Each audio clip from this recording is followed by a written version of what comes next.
ఉన్నతమైన నామము, ప్రశస్తమైన నామము ప్రభు అయిన యేసుక్రీస్తు అను ఘనమైన నామానికి మహిమ కలుగునుగాక. కూడి వచ్చిన సంఘానికి నా శుభములు. ఈ రీతిగా మరొక్కసారి దేవుని యొక్క మహాకృపను బట్టి మరి మనమంతా దేవుని సన్నిధానానికి నడిపించబడ్డాము. మరొక్కసారి దేవుణ్ణి ఈ రీతిగా స్తుతించగలగటానికి, ఆరాధించగలగటానికి మరి నిత్య జీవపు మాటలు, దేవుని యొక్క నిత్య జీవపు మాటలు వినటానికి దేవుడు కృప చూపించి ఉన్నాడు. మరి అటువంటి కృప చూపించిన మన దేవునికే మహిమ కలుగునుగాక. ఆమేన్. మరి మర్చిపోమాకండి, ఈ నెల 27వ తారీఖున మరి ఆల్ నైట్ ప్రేయర్ ఉంటుంది. ఈ శుక్రవారం కాకుండా వచ్చే శుక్రవారం, మరి వచ్చే శుక్రవారం కాకుండా పై వచ్చే శుక్రవారం మనకి విజయవాడ సంఘం నందు, మరి విజయవాడ మొగలరాజపురం చర్చ్ నందు ఆల్ నైట్ ప్రేయర్ ఉంటుంది. మరి రాత్రి 9 గంటలకల్లా ప్రారంభమవుతుంది, ఉదయం 4 గంటలకల్లా మరి ముగించబడుతుంది. దయచేసి ఆ విషయాన్ని గమనించవలసిందిగా కోరుతా ఉన్నాను. మరి సంఘ సభ్యులంతా మరి ఏ ఒక్కరూ మరి మిస్ కాకోకుండా మరి పాలు పంపులు పొంది ప్రార్థనలో మరి మీరు మీ కుటుంబాలు మరి దేవుని యొక్క దీవెనలు పొందుకోవాల్సిందిగా మరి దేవుని నామం పేరిట మనవి చేస్తూ ఉన్నాను. మరొక్కసారి మన ప్రశస్త సహోదరులు, దేవుని దాసులు మరి శ్యామ్ పాస్టర్ గారు మన మధ్య ఉన్నారు. మన మధ్యకు మరొక్కసారి రావటాన్ని బట్టి నా ప్రత్యేకమైన వందనాలు తెలియజేసుకుంటూ ఉన్నాను. మరి మరొక్కసారి దేవుడు తన దాసులను మరుగు చేసుకొని మరి బలంగా మనతో మాట్లాడలాగున చిన్న ప్రార్థన కలిగి ఉండండి. మరి నేరుగా ఈ సమయాన్ని పాస్టర్ గారికి అప్పగిస్తూ ఉన్నాను. మరి ముందుకు వచ్చి వాక్య పరిచర్య చేయవలసిందిగా కోరుతా ఉన్నాను.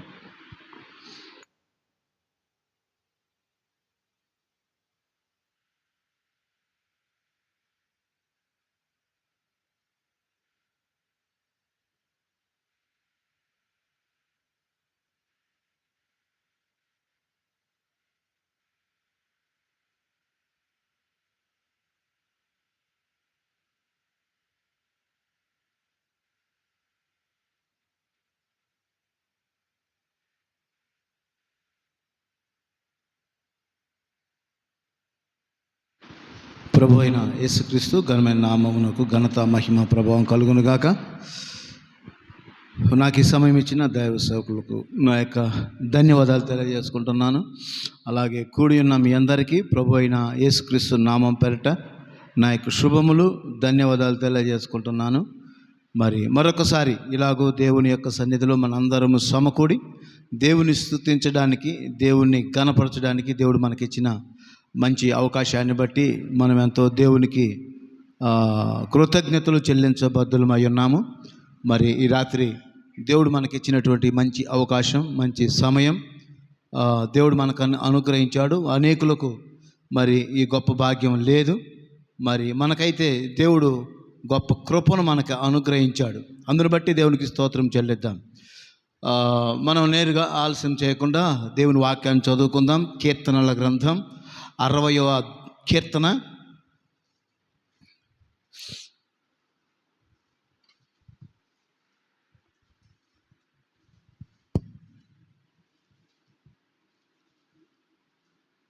ఏడవ వచనాన్ని మనం చదువుకుందాం. కీర్తనల గ్రంథం కీర్తనలు 67వ వచనం, 7వ చరణం. గిలాదు నాది, మనస్సే నాది, ఎఫ్రాయిము నాకు శిరస్రాణము, యోధా నా రాజదండము. మరొకసారి చదువుదాం. గిలాదు నాది, మనస్సే నాది, ఎఫ్రాయిము నాకు శిరస్రాణము, యోధా నా రాజదండం. దేవుడి వాక్యము దీవించును గాక. తలలో వచ్చి చిన్న ప్రార్థన చేద్దాం. పరిశుద్ధుడైన మా తండ్రి, జీవం కలిగిన మా యేసయ్య, నీకు వందనాలు, స్తుతులు, స్తోత్రములు చెల్లించుకుంటున్నాం. చదువుకున్న నీ వాక్య భాగమునకు మీ ఆశీస్సులు జోడు చేయండి. మరి నీ కృపకు మమ్మల్ని పాత్రలుగా చేయండి. ఈ స్థలమంతా మేము పాడుతున్నప్పుడు, నిన్ను ఆరాధిస్తున్నప్పుడు మా మధ్యలో మీరు దిగి ఉన్నారని మేము నమ్ముచున్నాం. ఈ ఆవరణమంతా నీది ప్రభువా. మరి ప్రజలు నీవారు ప్రభువా. మీరే మీ వాక్యము ద్వారా మీరు మాట్లాడి మహిమ, ఘనతా, ప్రభావాలు పొందమని ప్రార్థన చేస్తున్నాము. మరి చదువుకున్న ఈ యొక్క వాక్యానికి మీ అభిషేకాన్ని మాకు జోడు చేయమని ప్రార్థిస్తున్నాము. అల్పును అయోగ్యునైనా నన్ను కనికరించి ప్రక్కకు త్రోసివేయండి. నీ వాక్యపు మాటలను మాకు దయచేయండి తండ్రి. ఇనుచున్న నీ ప్రజలను అభిషేకించండి, ఆశీర్వదించండి ప్రభువా. మరి రాత్రి మాకు దీవెనకరమగాను, మేలుకరమగాను ప్రభువా, మరి మాకు ఈ కార్యం ఉండుటకు సహాయము దయచేయమని ప్రార్థిస్తున్నాము. చేరి వచ్చిన ప్రజలందరినీ దీవించండి, ఆశీర్వదించండి. అల్పునైన నన్ను కూడా కనికరించమని మరి ఈ సంఘమును సేవకులను దీవించండి, ఆశీర్వదించండి, నీ కృపకు పాత్రులుగా చేయమని మాకు ఇచ్చిన ఈ సమయాన్ని మేము సద్వినియోగం చేసుకుని ప్రభువా, నీ మాటలు మేము వింటున్నప్పుడు మా చెవులను శుద్ధీకరించండి, సున్నతిపరచండి, మా యొక్క సమస్యని సున్నతిపరచండి ప్రభువా. మీ ఆత్మతో అభిషేకించండి తండ్రి, మీ పరిశుద్ధాత్మతో నింపండి ప్రభువా. మమ్మల్ని ఆ రక్తము కింద నాయన కడగండి ప్రభు. నీకు స్తోత్రములు. నీ అభిషేకించబడిన వాక్కుల చేత మమ్మల్ని నింపమని ప్రార్థిస్తూ సమస్త ఘనత మహిమ ప్రభువులు మీకు చెల్లిస్తూ యేసుక్రీస్తు నామములో ప్రార్థించి అడుగుచున్నాను. ఆమేన్, ఆమేన్. దయచేసి కూర్చోవచ్చు.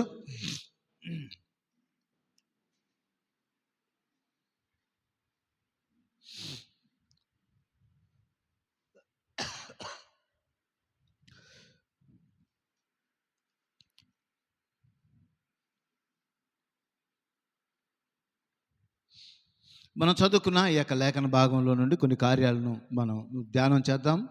మరి గత 2 వారాలు మరి ఒక చిన్న వాక్యాన్ని మనం ధ్యానం చేస్తున్నాము.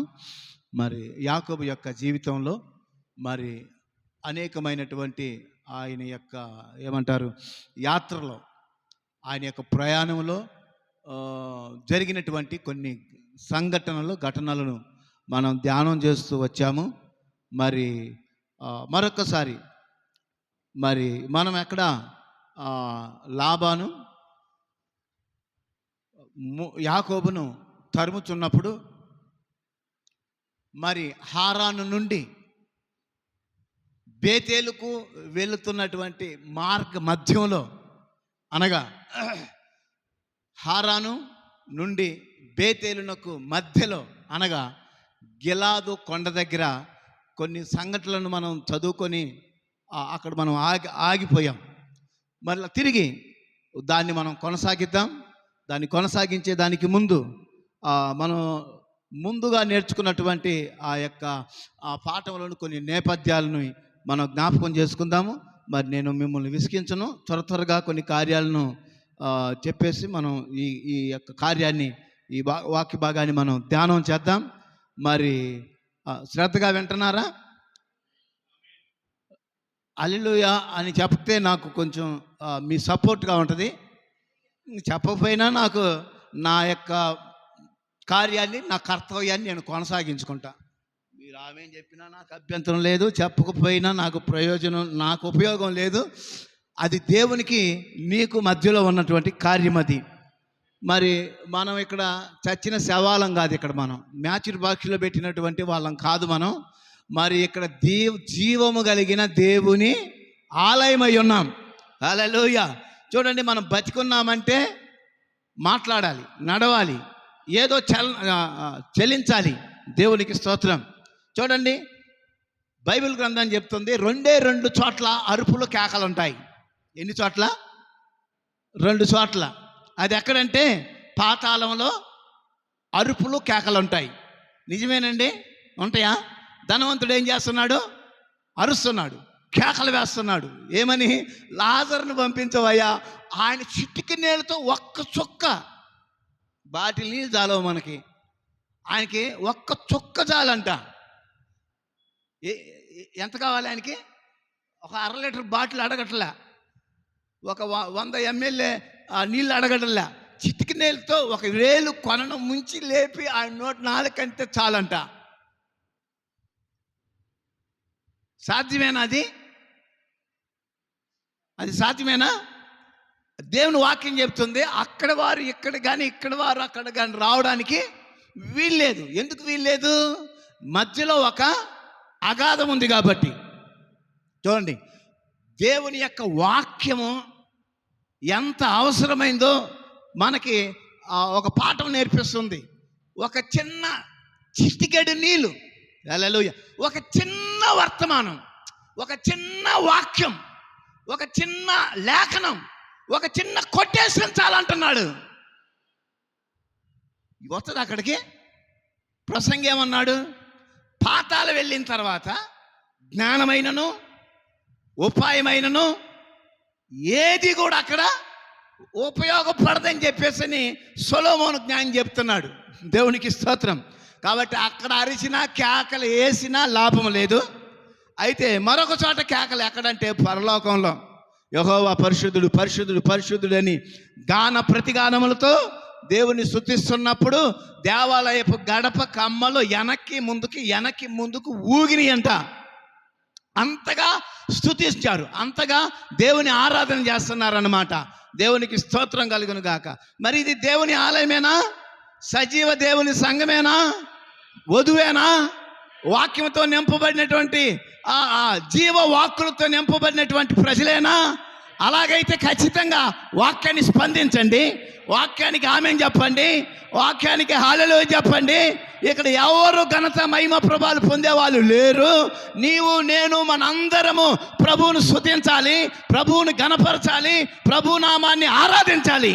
హల్లెలూయా. దేవుడు ఎప్పుడైతే మనం ఆరాధిస్తున్నామో, దేవుని స్తుతిస్తున్నామో, దేవుని పాడుతున్నామో, వాక్యాన్ని ధ్యానం చేస్తున్నామో, వాక్యాన్ని వింటున్నామో, వాక్యానికి మనం సపోర్ట్ చేస్తున్నామో, దేవుడు ఇక్కడ దిగి వస్తాడు. ఆయన దేవుడు ఎక్కడికైతే దిగి వస్తాడో అక్కడ మన అవసరతలు తీర్చబడతాయి, మన యొక్క మరి పరిస్థితులు మార్చబడతాయి.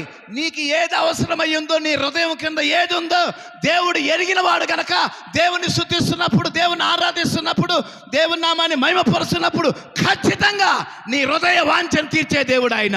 ఎందుకంటే ఒక పాస్టర్కి నీ యొక్క హృదయ వాంఛ ఏంటో తెలియదు. ఒకవేళ దేవుడు బయలుపరిస్తే బయలుపరచవచ్చు, అయినా దేవుడికి మాత్రం తెలుసు. అది నీ హృదయం కింద ఉన్నది ఏదో ఖచ్చితంగా వాక్యం వింటున్నప్పుడు, వాక్యానికి సపోర్ట్ చేస్తున్నప్పుడు, వాక్యం యొక్క ప్రభావంతో నువ్వు నింపబడుతున్నప్పుడు, దేవుని యొక్క సన్నిధిలో దేవుని యొక్క అభిషేకం నిన్ను తాకుతున్నప్పుడు, స్పర్శిస్తున్నప్పుడు నీ అవసరత ఏదో దేవుడు ఖచ్చితంగా తీరుస్తాడు. హల్లెలూయా. కాబట్టి వాక్యానికి సపోర్ట్ చేద్దాం, దేవునికి స్తుతులు చెబుదాం, దేవునికి ఘనత చెబుదాం, మహిమ చెబుదాం. హల్లెలూయా. దేవుడు ఎక్కడ ఉంటే అక్కడ విజయం, దేవుడు ఎక్కడ ఉంటే అక్కడ స్వస్థత, దేవుడు ఎక్కడ ఉంటే అక్కడ మన విశ్వాసం మెరుగుపడుతుంది. దేవుడు ఎక్కడైతే ఉంటే పడిన మనలను లేవనెత్తుతాడు. దేవునికి స్తోత్రం కలుగును గాక. హల్లెలూయా. కాబట్టి క్రీస్తునందు ప్రియమైన దేవుని పిల్లారా, మరి ఆ పరలోకంలో ఎలా ఉండగలమో దేవుడు ఇక్కడే మనకు ఒక ట్రైనింగ్ ఇస్తున్నాడు. ఆయన దేవునికి స్తోత్రం కలుగును గాక. హల్లెలూయా. ట్రైనింగ్లో ఫెయిల్ అయితే ఉద్యోగం వస్తుందా? లంచం పెడతావా?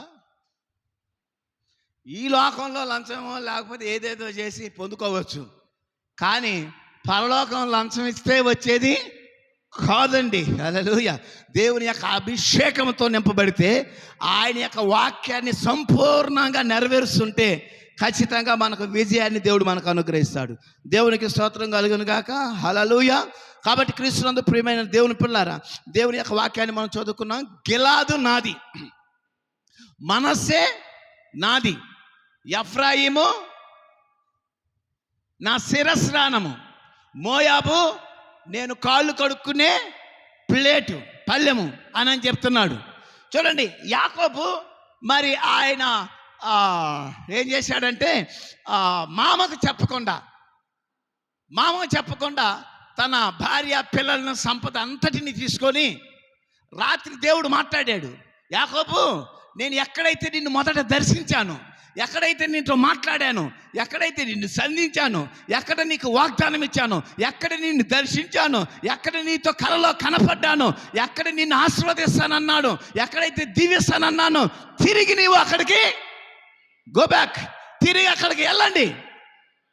దేవునికి స్తోత్రం కలుగును గాక. ఎక్కడికి వెళ్ళాలి? ఒక సంఘం నుండి మరొక సంఘానికి కాదు, ఒక పాస్టర్ దగ్గర నుండి మరొక పాస్టర్ దగ్గరికి కాదు, మరొక ప్లేస్లో నుండి ఇంకొక ప్లేస్లోనికి కాదు. మొదట ఏ స్థలం అయితే నీ ఉన్నావు, ఎక్కడైతే దేవుడు దర్శించాడో, దేవుడు ఏ స్థలంలో నీతో మాట్లాడాడో, దేవుడు ఎక్కడైతే నీకు వాగ్దానం ఇచ్చాడో ఆ స్థలాన్ని విడిచిపెట్టొద్దు. తిరిగి గో బ్యాక్, తిరిగి ఆ స్థలానికి వెళ్ళు. నేను నీతో మాట్లాడుతున్నానని ఆ బేతేలి దేవుడు మరలా ప్రత్యక్షమయ్యాడు. దేవునికి స్తోత్రం కలుగును గాక.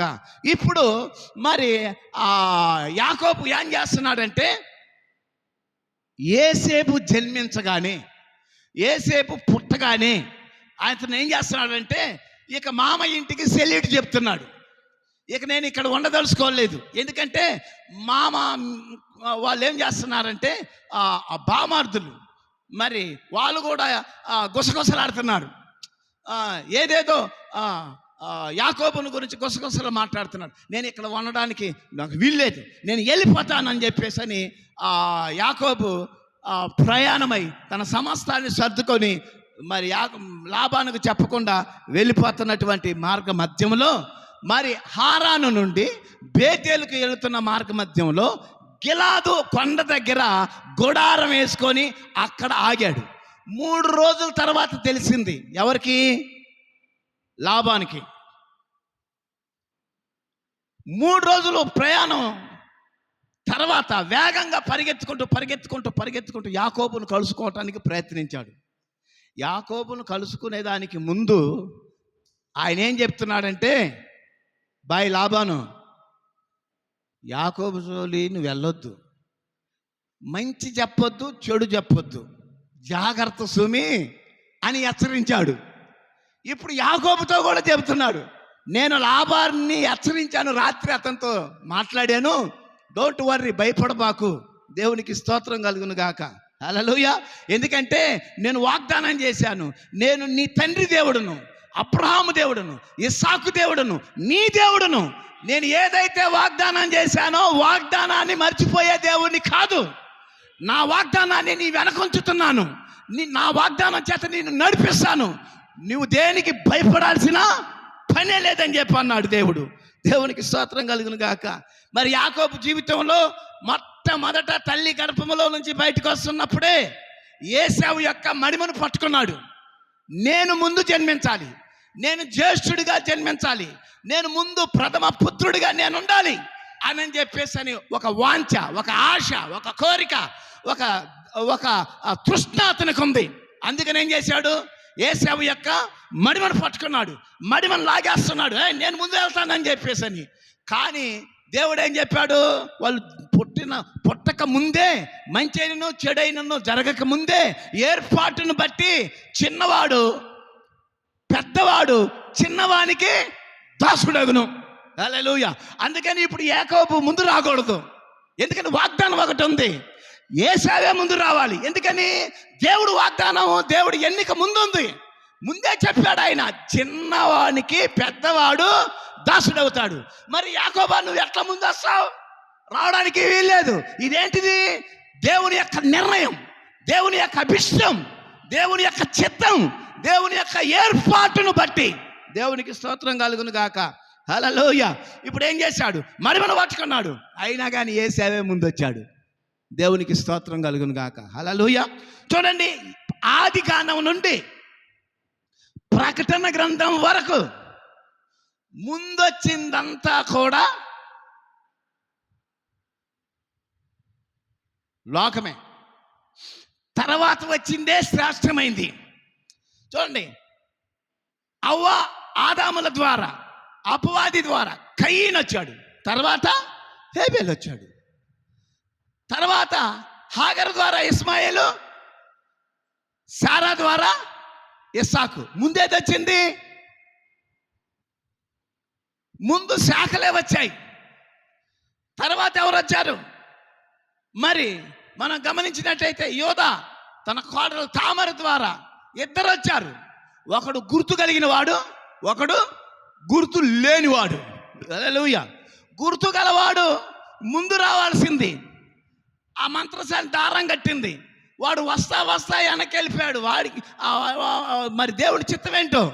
కానీ రెండో వాడు ముందు వచ్చాడు, మొదటి వాడు తర్వాత వచ్చాడు. టోకెన్ కలిగిన వాడు తర్వాత వచ్చాడు. దేవునికి స్తోత్రం కలుగును గాక. హల్లెలూయా. ఈరోజు దేవుని ముద్ర కలిగిన ప్రజలు, పరిశుద్ధాత్మ అభిషేకం కలిగిన ప్రజలు, మరి దేవుని యొక్క ముద్ర కలిగిన ప్రజలు ఈ చివరి కాలంలో శాఖలన్నీ వచ్చిన తర్వాతనే వధువు రంగం మీదకి వచ్చింది. ఈ వధువు దేనికి వచ్చి? ఈ వధువు ముందు రాలే. ఈ వధువును 7 సంఘకాలాల తర్వాత దేవుడు ముద్ర కలిగిన ప్రజలను, 7th సీల్ కలిగిన ప్రజలను, 7 ముద్రల ప్రత్యక్షత కలిగిన ప్రజలను దేవుడు రెండవసారి తీసుకొని వస్తున్నాడు. మొదట వచ్చింది సంఘ శాఖలే. హల్లెలూయా. కాబట్టి క్రీస్తునందు ప్రియులారా, మరి నిజంగా మనం చూసినట్టయితే మరి యేసుక్రీస్తు కాలంలో కూడా యేసుక్రీస్తు యోధా ఇస్కరియోతు, మరి ఆయన ఉపమానం చెప్పాడు, గురుగులు గోధుమలు. చూడండి, మొదట ఈ రెండు ఒకసారిగా వస్తా ఉండడం మనం చూస్తున్నాము. మొదట తప్పిదమైందే వస్తుంది, తర్వాత రియాలిటీది, నిజమైంది, నిక్కసమైంది, యథార్థమైంది తర్వాత వస్తుంది. దేవునికి స్తోత్రం కలుగును గాక. హల్లెలూయా. కాబట్టి యాకోబు ఏశావు మడిమను పట్టుకున్నాడు. ఆ ప్రకటన ఆదికాండం 3:15 నేను స్త్రీ సంతానం ద్వారా వస్తాను, అపవాది యొక్క తలను చిత కొడతానన్నాడు. దేవునికి స్తోత్రం కలుగును గాక. హల్లెలూయా. ఆ తదుపరి మరి యాకోబు మరి ఇస్సాకు వృద్ధుడైపోయాడు, మందదృష్టి కలిగింది. అయితే ఏశావును దీవించాలన్నాడు. మరి ఏశావుతో మాట్లాడాడు, ఏశావా ఈరోజు నాకు శ్రేష్టమైన భోజనాన్ని వండుకోనరా, నేను నిన్ను దీవిస్తాను, నిన్ను ఆశీర్వాదిస్తానని చెప్పాడు ఆయన. అలాగే అడవికి వెళ్ళిపోయాడు, అలసిపోయాడు, సొలసిపోయాడు, ఆయనకేం దొరకలేదు, చాలా ఆలస్యమైపోయింది. ఈ ఆలస్యంలోనే ఏమైంది, తల్లి గోడసాటు నుండి విన్నది. ఈయన ఏం చేసింది, ఏశావు ఏదైతే చేయాలనో యాకోబు ద్వారా దాన్ని చేయించింది. దేవునికి స్తోత్రం కలుగును గాక. హల్లెలూయా. రెబెకా స్త్రీ మరి సంఘానికి మాదిరి. ఈరోజు హక్కుపత్రం ఎలా పొందాలో, జ్యేష్ఠత్వాన్ని ఎలా పొందాలో, 7 ముద్రలు ఎలా పొందాలో ఒక సంఘం బోధిస్తుంది. ఆ సంఘము బోధించుట ద్వారానే ఆ కాల ప్రజలు విశ్వాసులకు ఆ హక్కుపత్రం దొరుకుతుంది, ఆ స్వాస్థ్యము దొరుకుతుంది. హల్లెలూయా. మరి మన సంఘమేనా ఒక స్త్రీ లాంటిది? ఈ సంఘమేనా హక్కుపత్రాన్ని బోధించేది? ఈ స్త్రీ అయినా ముద్రల గురించి బోధించేది? ఈ స్త్రీ అయినా మర్మయుక్తమైన సంగతులు బోధించేది? ఈ సంఘమేనా? హల్లెలూయా. ఈ చుట్టుపక్కల ప్రాంత ప్రజల సంఘ శాఖల్లో మీరు చూడండి, ఎక్కడ కూడా 7 ముద్రల గురించి, దేవుని యొక్క మర్మాన్ని గురించి, మరి దేవుని మర్మమై ఉన్న సమస్త మర్మము ఒక మర్మములోనే తాగి ఉన్న కార్యాలను తెలియజేసే సంఘం చుట్టుపక్కల ఎక్కడన్నా ఉందా? హల్లెలూయా. రెబెకా లాంటి సంఘం ఇదే ఉన్నది. దేవునికి స్తోత్రం. ఈమెకు తెలుసు జ్యేష్ఠత్వాన్ని ఎలా పొందుకోవాలో, జ్యేష్ఠత్వాన్ని ఎలా స్వాధీనపరచుకోవాలో, హక్కుపత్రాన్ని ఎలా స్వీకరించాలో. దేవునికి స్తోత్రం కలుగును గాక. హల్లెలూయా. ఎందుకని దేవుడు ఆ యొక్క ప్రత్యక్షతను, ఆ బయలుపాటును ఒక సంఘానికి ఇస్తానన్నాడు ఆయన. హల్లెలూయా. పేతురు, ఇదిగో నువ్వు బండవి, నా సంఘాన్ని ఈ బండ మీద కడతాను, ప్రత్యక్షత మీద కడతాను, ఈ ప్రత్యక్షత ద్వారా నిన్ను నిలబెడతానన్నాడు ఆయన. మరి ఈ చివరి కాలపు వాక్య ప్రత్యక్షత మీద వధువును కడుతున్నాడు ఆయన, వధువుకు తెలియజేస్తున్నాడు ఆయన. దేవునికి స్తోత్రం కలుగును గాక. హల్లెలూయా.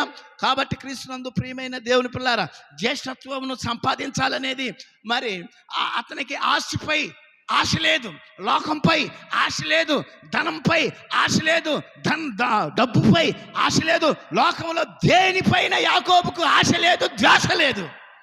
మరి ఈరోజు ప్రతి ఒక్కరు ఎలా సంపాదించాలి, డబల్ డ్యూటీ చేయాలి, ఇంకా సంపాదించాలా. హల్లెలూయా. సంపాదించుకోవాలా, కూడు గుడ్డ నీడు అవసరం, వాటి కోసం మనం ఏదైనా చేయాలి, పని చేయాలి. కానీ క్రీస్తునందు ప్రియమైన దేవుని పిల్లారా, యాకోబుకైతే మాత్రం ఒకటే ధ్యాస, ఒకటే ఆశ, ఒకటే శ్వాస. ఏంటిది? జ్యేష్ఠత్వాన్ని నేను తీసుకోవాలి, జ్యేష్ఠత్వాన్ని నేను పట్టుకోవాలి. ఎలాగైనా సరే, నాకు ఏమీ లేకపోయినా సరే, నేను దరిద్రునైనా సరే, సంపద లేకపోయినా సరే, జ్యేష్ఠత్వం నాకు కావాలి, హక్కుపత్రం నాకు కావాలి, నేను జ్యేష్ఠ కుమారుడిగా పిలువబడాలి. దేవునికి స్తోత్రం కలుగును గాక. హల్లెలూయా. ఎలా సాధ్యం? ముందు పుట్టినోడే కదా, రెండో వాడే కదా. ఆధార్ కార్డులో ఏజీ మారుస్తారా? పెద్దోడికి వేసి చిన్నోడికి వేసి, చిన్నోడు వేసి పెద్దోడికి వేస్తారా? కుదరదు.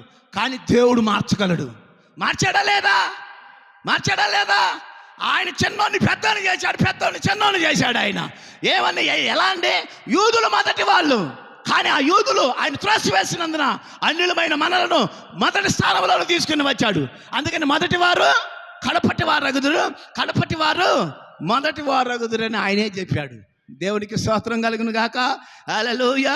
కాబట్టి క్రీస్తునందు ప్రియమైన దేవుని పిల్లారా, మరి ఆ యాకోబుకి ఆశ అంతా కూడా లోకంపై కాదు కానీ జ్యేష్ఠత్వంపై పట్టుదల. దేనిపై పట్టుదల? జ్యేష్ఠత్వంపై, హక్కుపత్రం అంటే దానిపైనే అతని యొక్క ఆశ అంతా కూడా. దేవునికి స్తోత్రం. హల్లెలూయా. చూడండి, అసాధారణమైన కార్యాల వైపు యాకోబు యొక్క పట్టు. యాకోబు యొక్క పట్టేది అతను సాధించలేడు, అతనిది కాదది, కానీ ఇది నాకు కావాలి. అది అతని ఆశ. ఎందుకని? దేవుడే ముందు నిర్ణయించాడు గనక దానికోసం ఇతడు ప్రయాసపడుతున్నాడు. ఇప్పుడు తాను ప్రయాసపడేది కాదు, ఇది ముందుగానే దేవుడు నిర్ణయించాడు గనక లోపల ఆ సీడ్ని, ఆ లిటిల్ స్పాట్ని దేవుడు యాకోబులో పెట్టున్నాడు ఆయన. దేవుడికి స్తోత్రం. ఈరోజు దేవుని యొక్క లిటిల్ స్పాట్, ఆయన యొక్క చిన్న బీజము నీ లోపల కానీ పెట్టున్నట్లయితే, నీలో ఉన్నట్లయితే నీవేం చేస్తావంటే లోకానికి వ్యతిరేకంగా పోరాడుతూ ఉంటావు, శత్రువులకు వ్యతిరేకంగా పోరాడుతుంటావు, అపవాది తంత్రాలకు వ్యతిరేకంగా పోరాడుతుంటావు. ఎందుకని? అది నీది కాదు, దేవుడు నీ లోపల పెట్టిన లిటిల్ స్పాట్. ఒక చిన్న చుక్కని దేవుడిని లోపల పెట్టాడు, చిన్న కార్యాన్ని నీ లోపల పెట్టున్నాడు. దానివల్లనే నీవు ఇక్కడున్నావు. దేవునికి స్తోత్రం కలుగును గాక. హల్లెలూయా. యోధాకు డబ్బు సంచిపై ఆశ, యోహానుకు యేసు రొమ్మును ఆనుకోవాలని ఆశ. హల్లెలూయా. చూడండి, డబ్బు సంచిని ఆశించినాడు పాతాళం వెళ్తున్నాడు, రొమ్మును ఆనుకున్నవాడు పరదైస్లో ఉంటున్నాడు. దేవునికి స్తోత్రం కలుగును గాక. హల్లెలూయా. కాబట్టి క్రీస్తునందు ప్రియమైన దేవుని పిల్లారా, మరి ఆ యొక్క రెబెకా ఆ ప్రణాళిక, ఎందుకంటే తల్లికి దేవుని ప్రణాళిక తెలుసు. ఎందుకని? చిన్నవాడు పెద్దవాడు ఎలా ఉంటారో ముందే ప్రవచనం చెప్పబడింది, ప్రవచనం వాళ్ళకి తెలుసు. అందుకని మరి చక్కటి వంట చేసి యాకోబుని పంపించి చర్మపు చొక్కాలను తొడిగించి ఆ ఏశావు వలె శరీరం ఉండేటట్టు చేసి పంపింది. దేవునికి స్తోత్రం కలుగును గాక. హల్లెలూయా. కాబట్టి అలాగే వెళ్ళి యాకోబు ఏశావు యొక్క దీవెనలు యాకోబు పొందుకున్నాడు. హల్లెలూయా. ఎందుకని?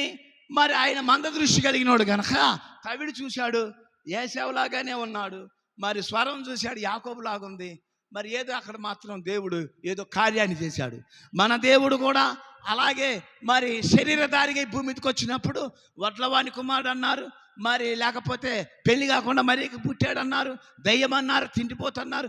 శరీర రీత్యా ఆయన ఎన్నో ఎన్నో ఎన్నో రకాలుగా మాట్లాడారు. కానీ ఆయన లోపల దైవమై ఉన్నాడు.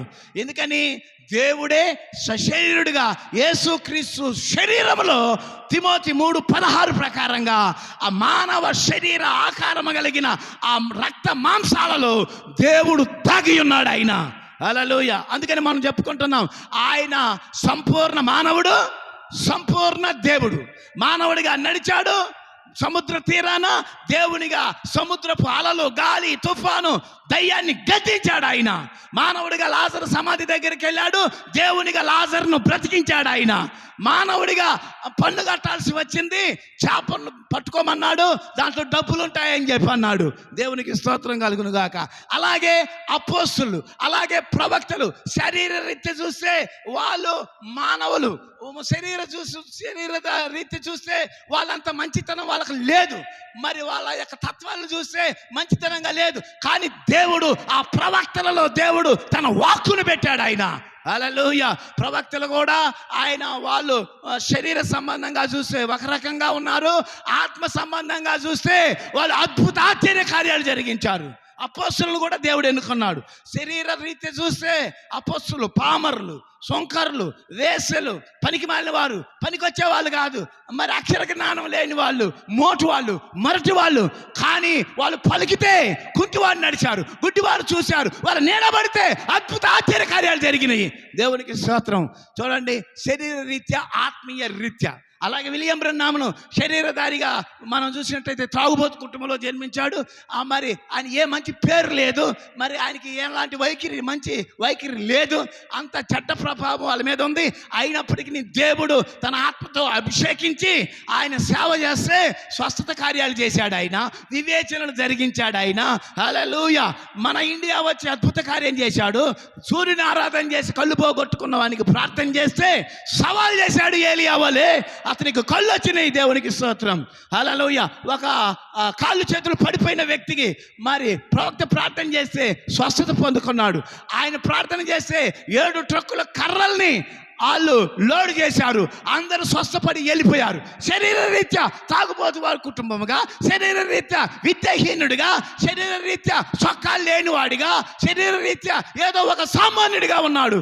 కానీ దేవుడు ఆయన అభిషేకించినప్పుడు, దేవుడు ఆయనతో మాట్లాడినప్పుడు, దేవుడు ఆత్మతో అభిషేకించి ఆయన పరిచర్య చేస్తున్నప్పుడు, ఆయన వాక్యాన్ని బోధిస్తున్నప్పుడు, స్వస్థత ప్రార్థన చేస్తున్నప్పుడు హల్లెలూయా అద్భుతాశ్చర్య కార్యాలు జరిగించాడు ఆయన. ఈరోజు వధువు కూడా అంతే. వీళ్ళ వాళ్ళ అతన ఇతన వాళ్ళంతా ఏముంది, వాళ్ళకి చదువు లేదు, వాళ్ళకి పెళ్లి పట్టలేదు, సర్టిఫికెట్లు లేవు, వాళ్ళకి అవి లేవు, ఈ లేవు, మనకేమి లేవు. కానీ ఏమి లేకపోయినా దేవుడు ఈ గడి యొక్క వాక్యపు అభిషేకాన్ని కుమ్మరించాడు. ఆయన కుమ్మరించినప్పుడు రేపు వధువు కూడా థర్డ్ ఫుల్లో మరి 3వ ఈడ్పులో ఆ చివరి మూమెంట్లో, ఎత్తబడేదానికి మూమెంట్లో, ఆ కొద్ది రోజుల పరిచర్యలో దేవుడు తన వాక్కును పూర్తిగా కడవరి వర్షమును ఆ త్వరగల వర్షాన్ని కలిపి ఇదిగో ఒక ఉజ్జీవం రాబోతుందని ప్రవక్త చెప్పినట్టుగా ఆ ఉజ్జీవాన్ని కుమ్మరించబోతున్నాడు. ఆ పలకబడిన వాక్యాన్ని ఇవ్వబోతున్నాడు. హల్లెలూయా. మనం సామాన్యులమే, విద్యాహీనులమే, ఏ మంచితనం లేదు, సంఘ శాఖల కంటే గొప్ప మన దగ్గర ఏది లేదు. అయినా దేవుని యొక్క అభిషేకం, దేవుని యొక్క 7th సీలు, దేవుని యొక్క 3వ ఈడ్పును దేవుడు మనపై మరి తీసుకొని రాబోతున్నాడు. దేవునికి స్తోత్రం కలుగును గాక. యాకోబు వలె స్వరం యాకోబుది, శరీరం ఏశావుది. ఆయన సంపూర్ణంగా మానవుడు, సంపూర్ణంగా దేవుడు అయి ఉన్నాడు. దేవునికి స్తోత్రం కలుగును గాక. హల్లెలూయా. కాబట్టి క్రీస్తునందు ప్రియమైన దేవుని పిల్లారా, ఆ తర్వాత దీవెనలన్నీ పొందుకున్నాక ఏశావు వచ్చాడు. అంతా అప్పటికే అయిపోయింది. నాకు ఒక దీవెన లేదన్నాడు, లేదన్నాడు. ఇప్పుడు యాకోబుని తరబడం ప్రారంభించాడు. మరి ఆ యాకోబు ఆరాను వైపు రావడం జరిగింది. అక్కడ 7 సంవత్సరాలు కొలువు చేశాడు. మరి లేయానిచ్చి రాత్రి పెళ్లి చేశాడు. ఉదయాన్నే చూస్తే లేయా జబ్బు కలది. లేయా ఎవరు? యోధా, ఇశ్రాయేలుకు మాదిరి. ఇశ్రాయేల్ ఎవరు? గుడ్డిది. ఆయన ఏం చేశారు? గుడ్డోళ్ళు ఏం చేస్తారు? పక్కనే ఉంటారు. భర్త పక్కనే ఉంటాడు. చొక్కా లాగుద్ది, గడ్డం లాగుద్ది, కళ్ళు కానరావు కదా, జుట్టైనా లాగు, ఎక్కడ పెడితే ఎక్కడ లాగేస్తున్నారు. ఎందుకని? ఆమె గుడ్డిది కాబట్టి. యేసు వారి మధ్యలో ఉన్నప్పుడు ఇశ్రాయేలు ఏం చేశారు?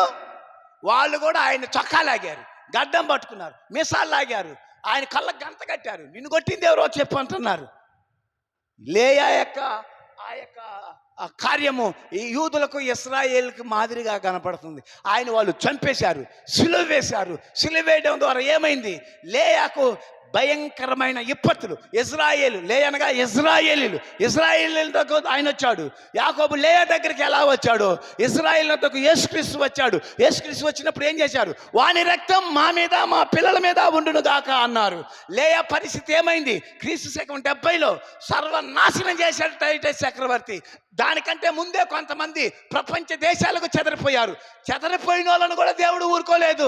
దేవుడు ఏం చేశాడు? హిట్లర్, స్టాలిన్, మరి ముసోలిన్, ఐక్యమాన్ అనేవాళ్ళు ఏం చేశారు? ఇశ్రాయేలుని ఓసుకొచ్చారు.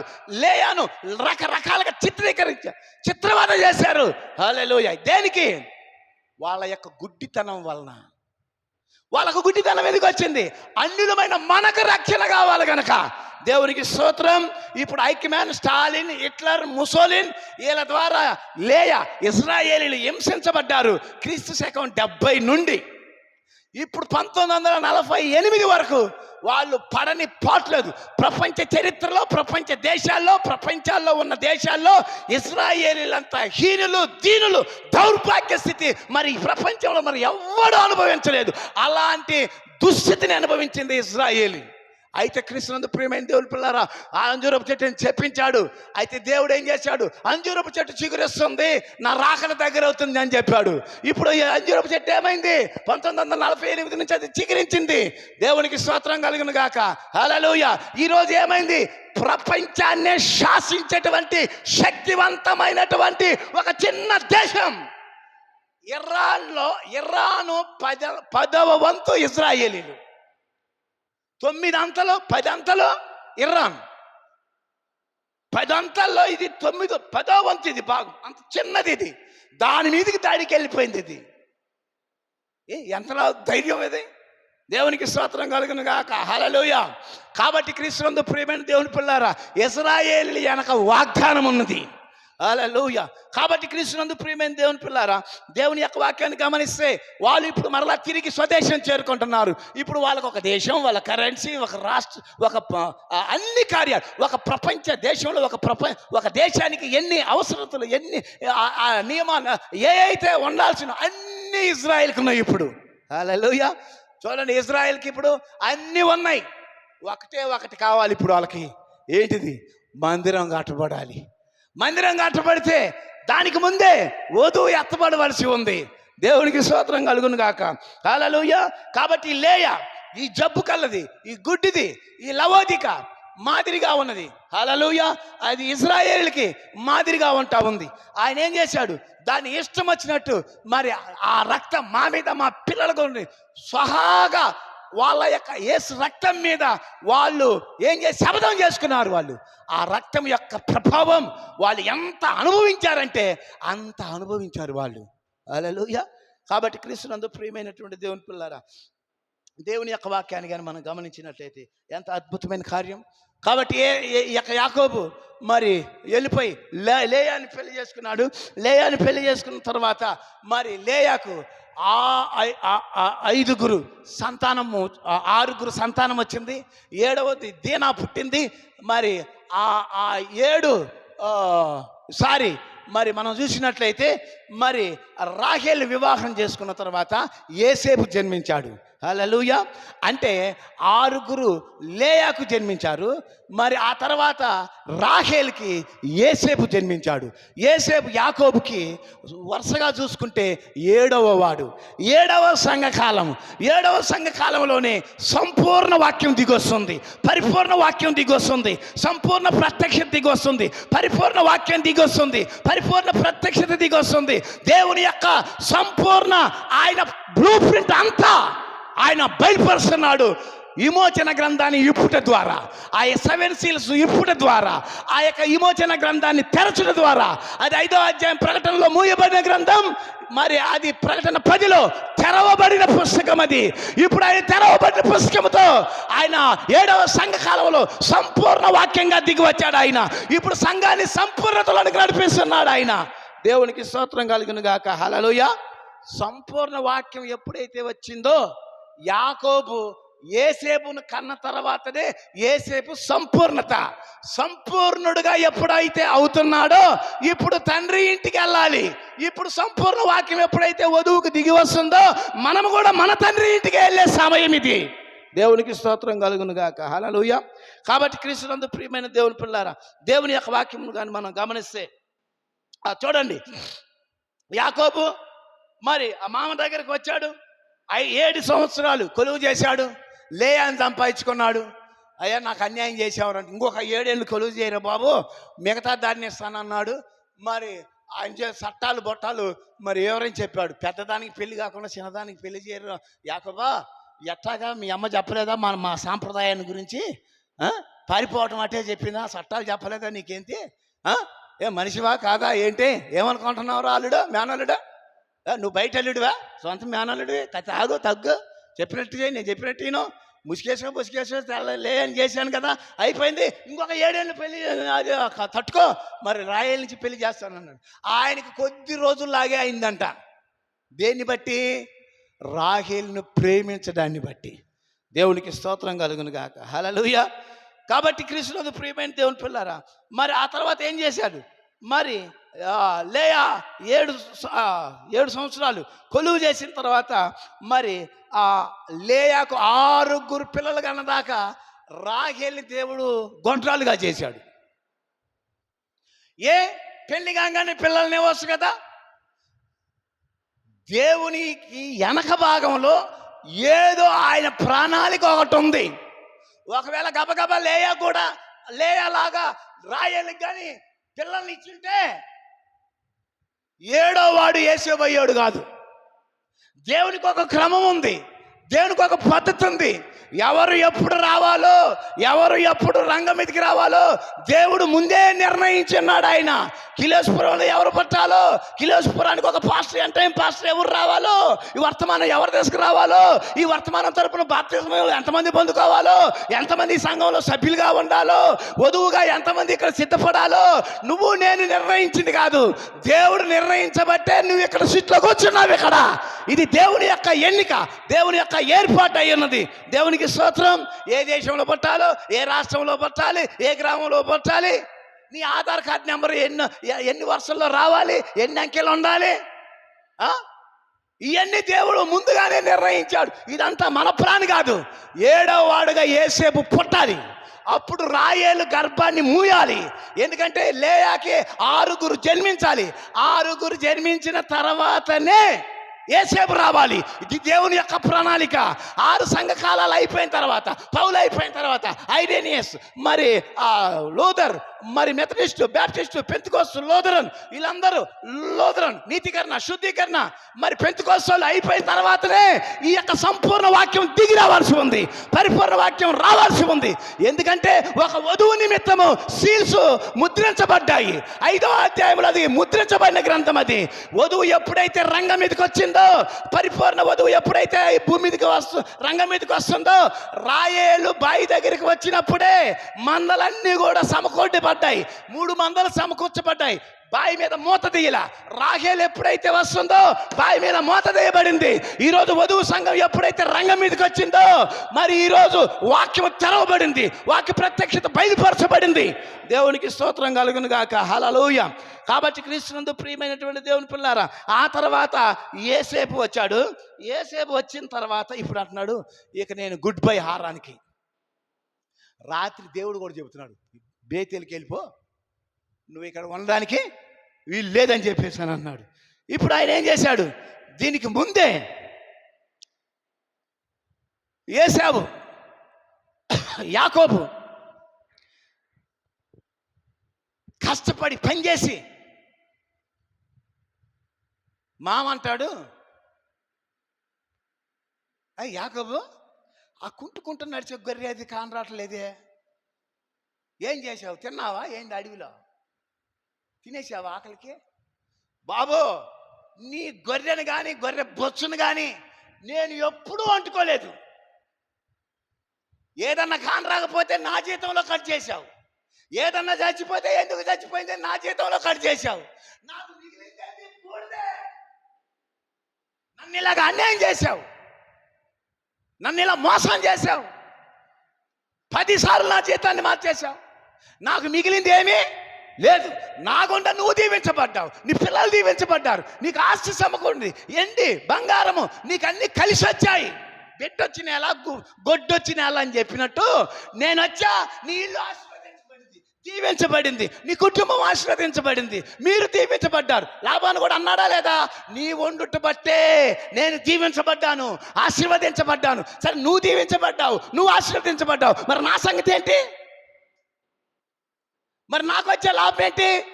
7 ఏళ్ళు కొలువు చేస్తే గుడ్డి దాన్ని ఇచ్చావు, మళ్ళా 7 ఏళ్ళు కొలువు చేస్తే ప్రేమించిన దాన్ని ఇచ్చావు. ఇంకా నేను ప్రేమించిన రాయేల కోసం ఇంకా 6 ఏళ్ళు ఎగస్ట్రా కొలువు చేశా ప్రేమించిన దాన్ని బట్టి. దేవునికి స్తోత్రం కలుగును గాక.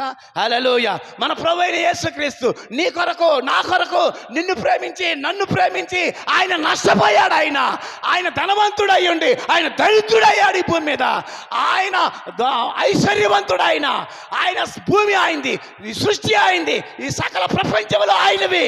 ఆయన నిన్ను ప్రేమించి నన్ను ప్రేమించి దరిద్రుడయ్యాడు. ఆయన హీనుడయ్యాడు. ఆయన దీనుడయ్యాడు. ఆయన ఒంటరివాడయ్యాడు. ఆయన దేవుడు కూడా సిలువలో నా తండ్రి నన్ను ఎందుకు ఇడ్చితివి, ఆయన దేవుడు కూడా ఆఖరికి వదిలిపెట్టేశాడు. నీ నిమిత్తము నా నిమిత్తము నిన్ను నన్ను ఆయన ప్రేమించడం ద్వారా. హల్లెలూయా.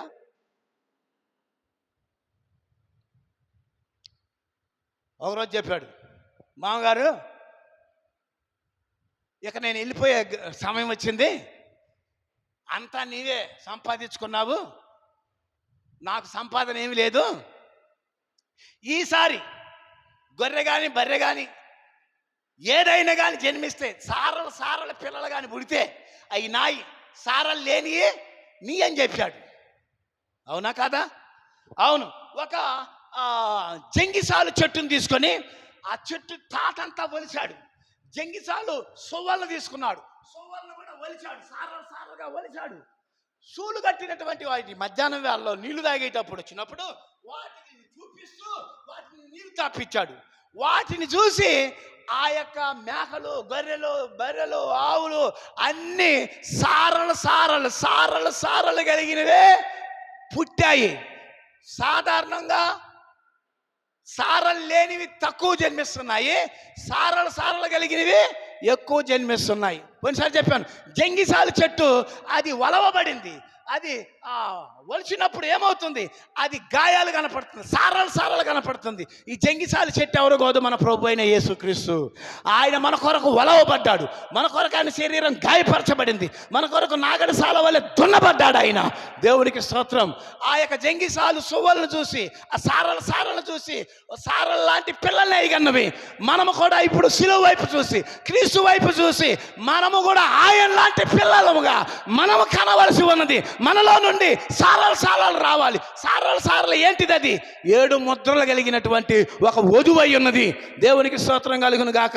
ఈరోజు సారలు ఏంటి? ముద్రలు అయ్యి ఏంటి? 7 ముద్రలు. ఇప్పుడు వధువు ఎక్కడ ఉంది? 7 ముద్రలతో ముద్రించబడింది. దేవుడు ఇప్పుడు ఆ 7 ముద్రలతో ముద్రించబడిన వధువుని ఏం చేశాడు?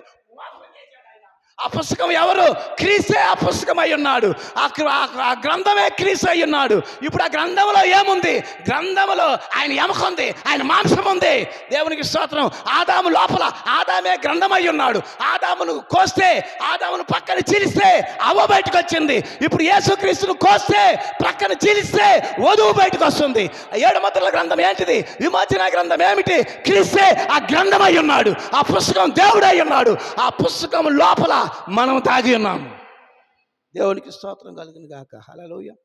కాబట్టి క్రీస్తునందు ప్రియమైన దేవుని పిల్లారా, ఇప్పుడు ఆయన అంటున్నాడు, ఇక నాకు సంపద వచ్చిందని మొత్తం తీసుకున్నాడు. ఇక హారాను నుండి బేతేలుకి వెళ్తున్నాడు. దేవుడు చెప్పినట్లుగా బేతేలుకి వెళ్తున్నప్పుడు ఏం జరిగింది? హారాను బేతేలుకు మధ్యలో గిలాదు కొండపై గుడారం వేసుకున్నాడు. అప్పటికే 7 రోజులు ప్రయాణం చేశాడు. 3 రోజులు ప్రయాణం తర్వాత లాబానుకు తెలిసింది.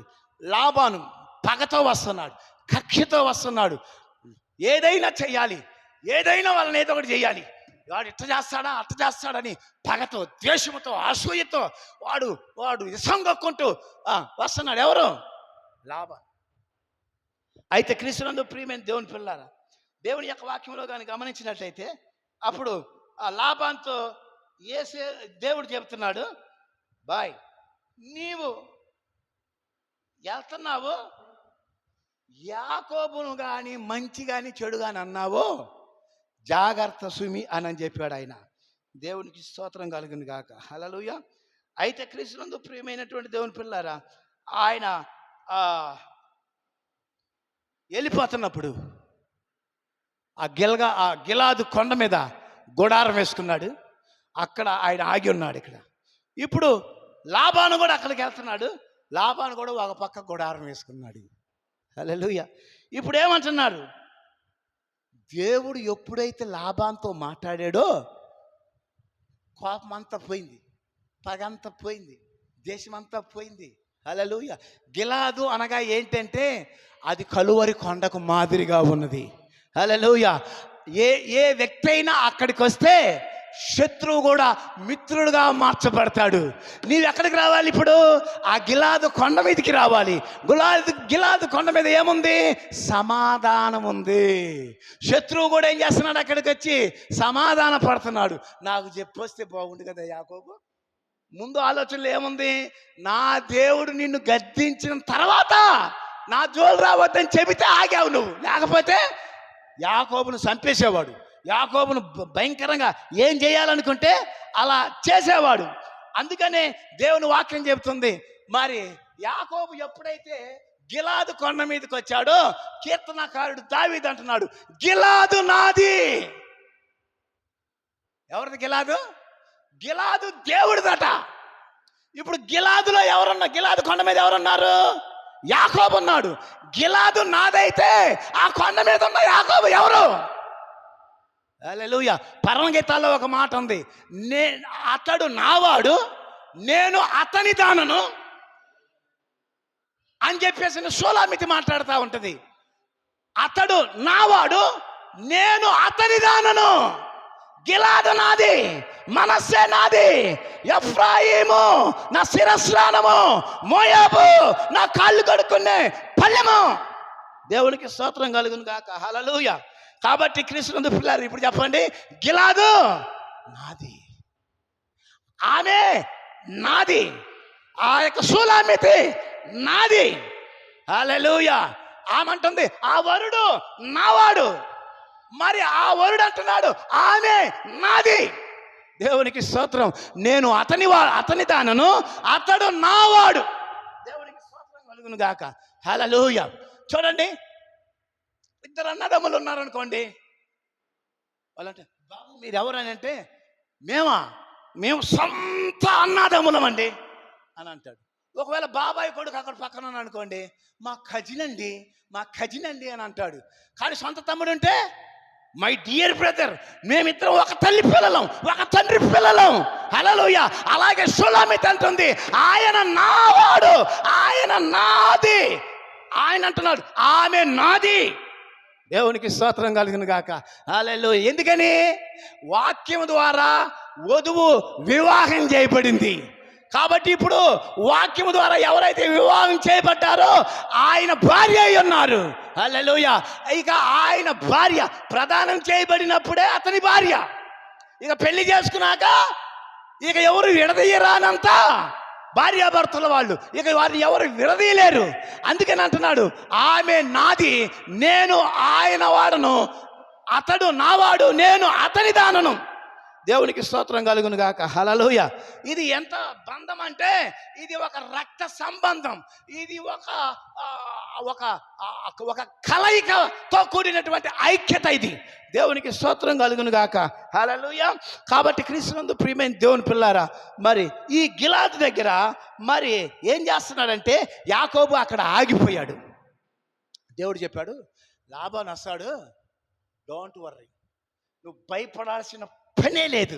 దేవునికి స్తోత్రం. ఎందుకని?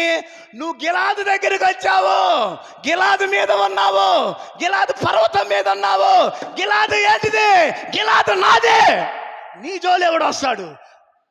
నిన్నెవడు పట్టుకుంటాడు? నిన్నెవడు ముట్టుకుంటాడు? నేను నీకు అభయం ఇస్తున్నా, నేను నీకు తోడుగా ఉన్నా. నిన్నెవరు తాకలేరు, నిన్నెవరు ముట్టలేరు, నిన్నెవడు సమీపించలేడు. ఎందుకని? వాళ్ళు చెప్తున్నారు మామా ఇదిగో ఇక్కడ రాళ్ళ కుప్ప వేస్తున్నా, ఈ రాళ్ళ కుప్ప దాటి నీవు యువతలే ఉండాలి, నేను అవతలే ఉండాలి. ఈ రాళ్ళ కుప్ప దాటి నీవు రాకూడదు, ఇది దాటి యువతలకి నేను రాకూడదు, ఇది దాటి నీ యువతలకి నువ్వు రావడానికి వీల్లేదని అక్కడ ప్రమాణం చేయించుకున్నారు. అక్కడ ప్రమాణం. గిలాదు ఏంటిది? ఒక ప్రమాణం అయి ఉన్నది. హల్లెలూయా. మరి ఒకసారి చూస్తే లాబాను మనకు శత్రువుకు మాదిరిగా కనపడతాడు, అపవాదికి మాదిరిగా కనపడతాడు. ఒరే అపవాదే, నీవు ఈ గిల్గాలు కొండ మీద ఈ పర్వతం దగ్గర ఈ సాక్షి కుప్ప ఉందే, ఈ సాక్షి కుప్ప దాటి నీవు యువతలకి రావద్దు. ఎందుకని? ప్రమాణము. దేవునికి స్తోత్రం కలుగును గాక. హల్లెలూయా. చూడండి, మరి కృష్ణుని ప్రియమైన దేవుని పిల్లారా, శారాను ఎవడు ముట్టనీయకుండా చేశాడా లేదా? రెపకాని దేవుడు ఎవరిని ముట్టనీయకుండా చేశాడా లేదా?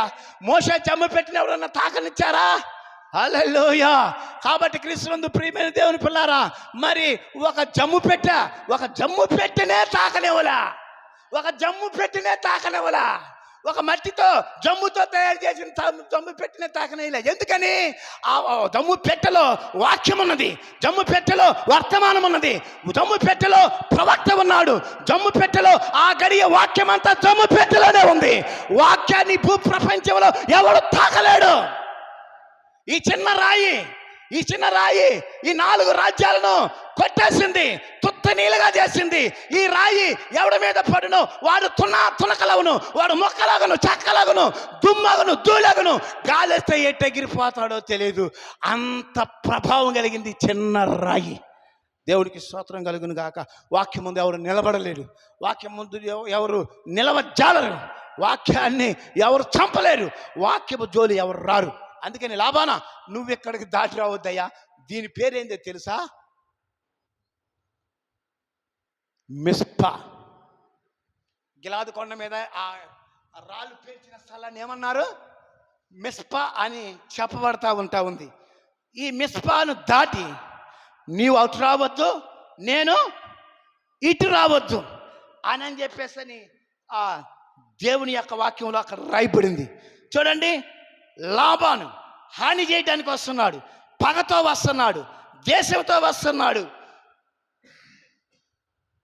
అయితే లాబాను అంటున్నాడు, నీ తండ్రి దేవుడు అబ్రహాము దేవుడు, నీ దేవుడు రాత్రి నన్ను దర్శించాడు, నీ జోలి పోవద్దని.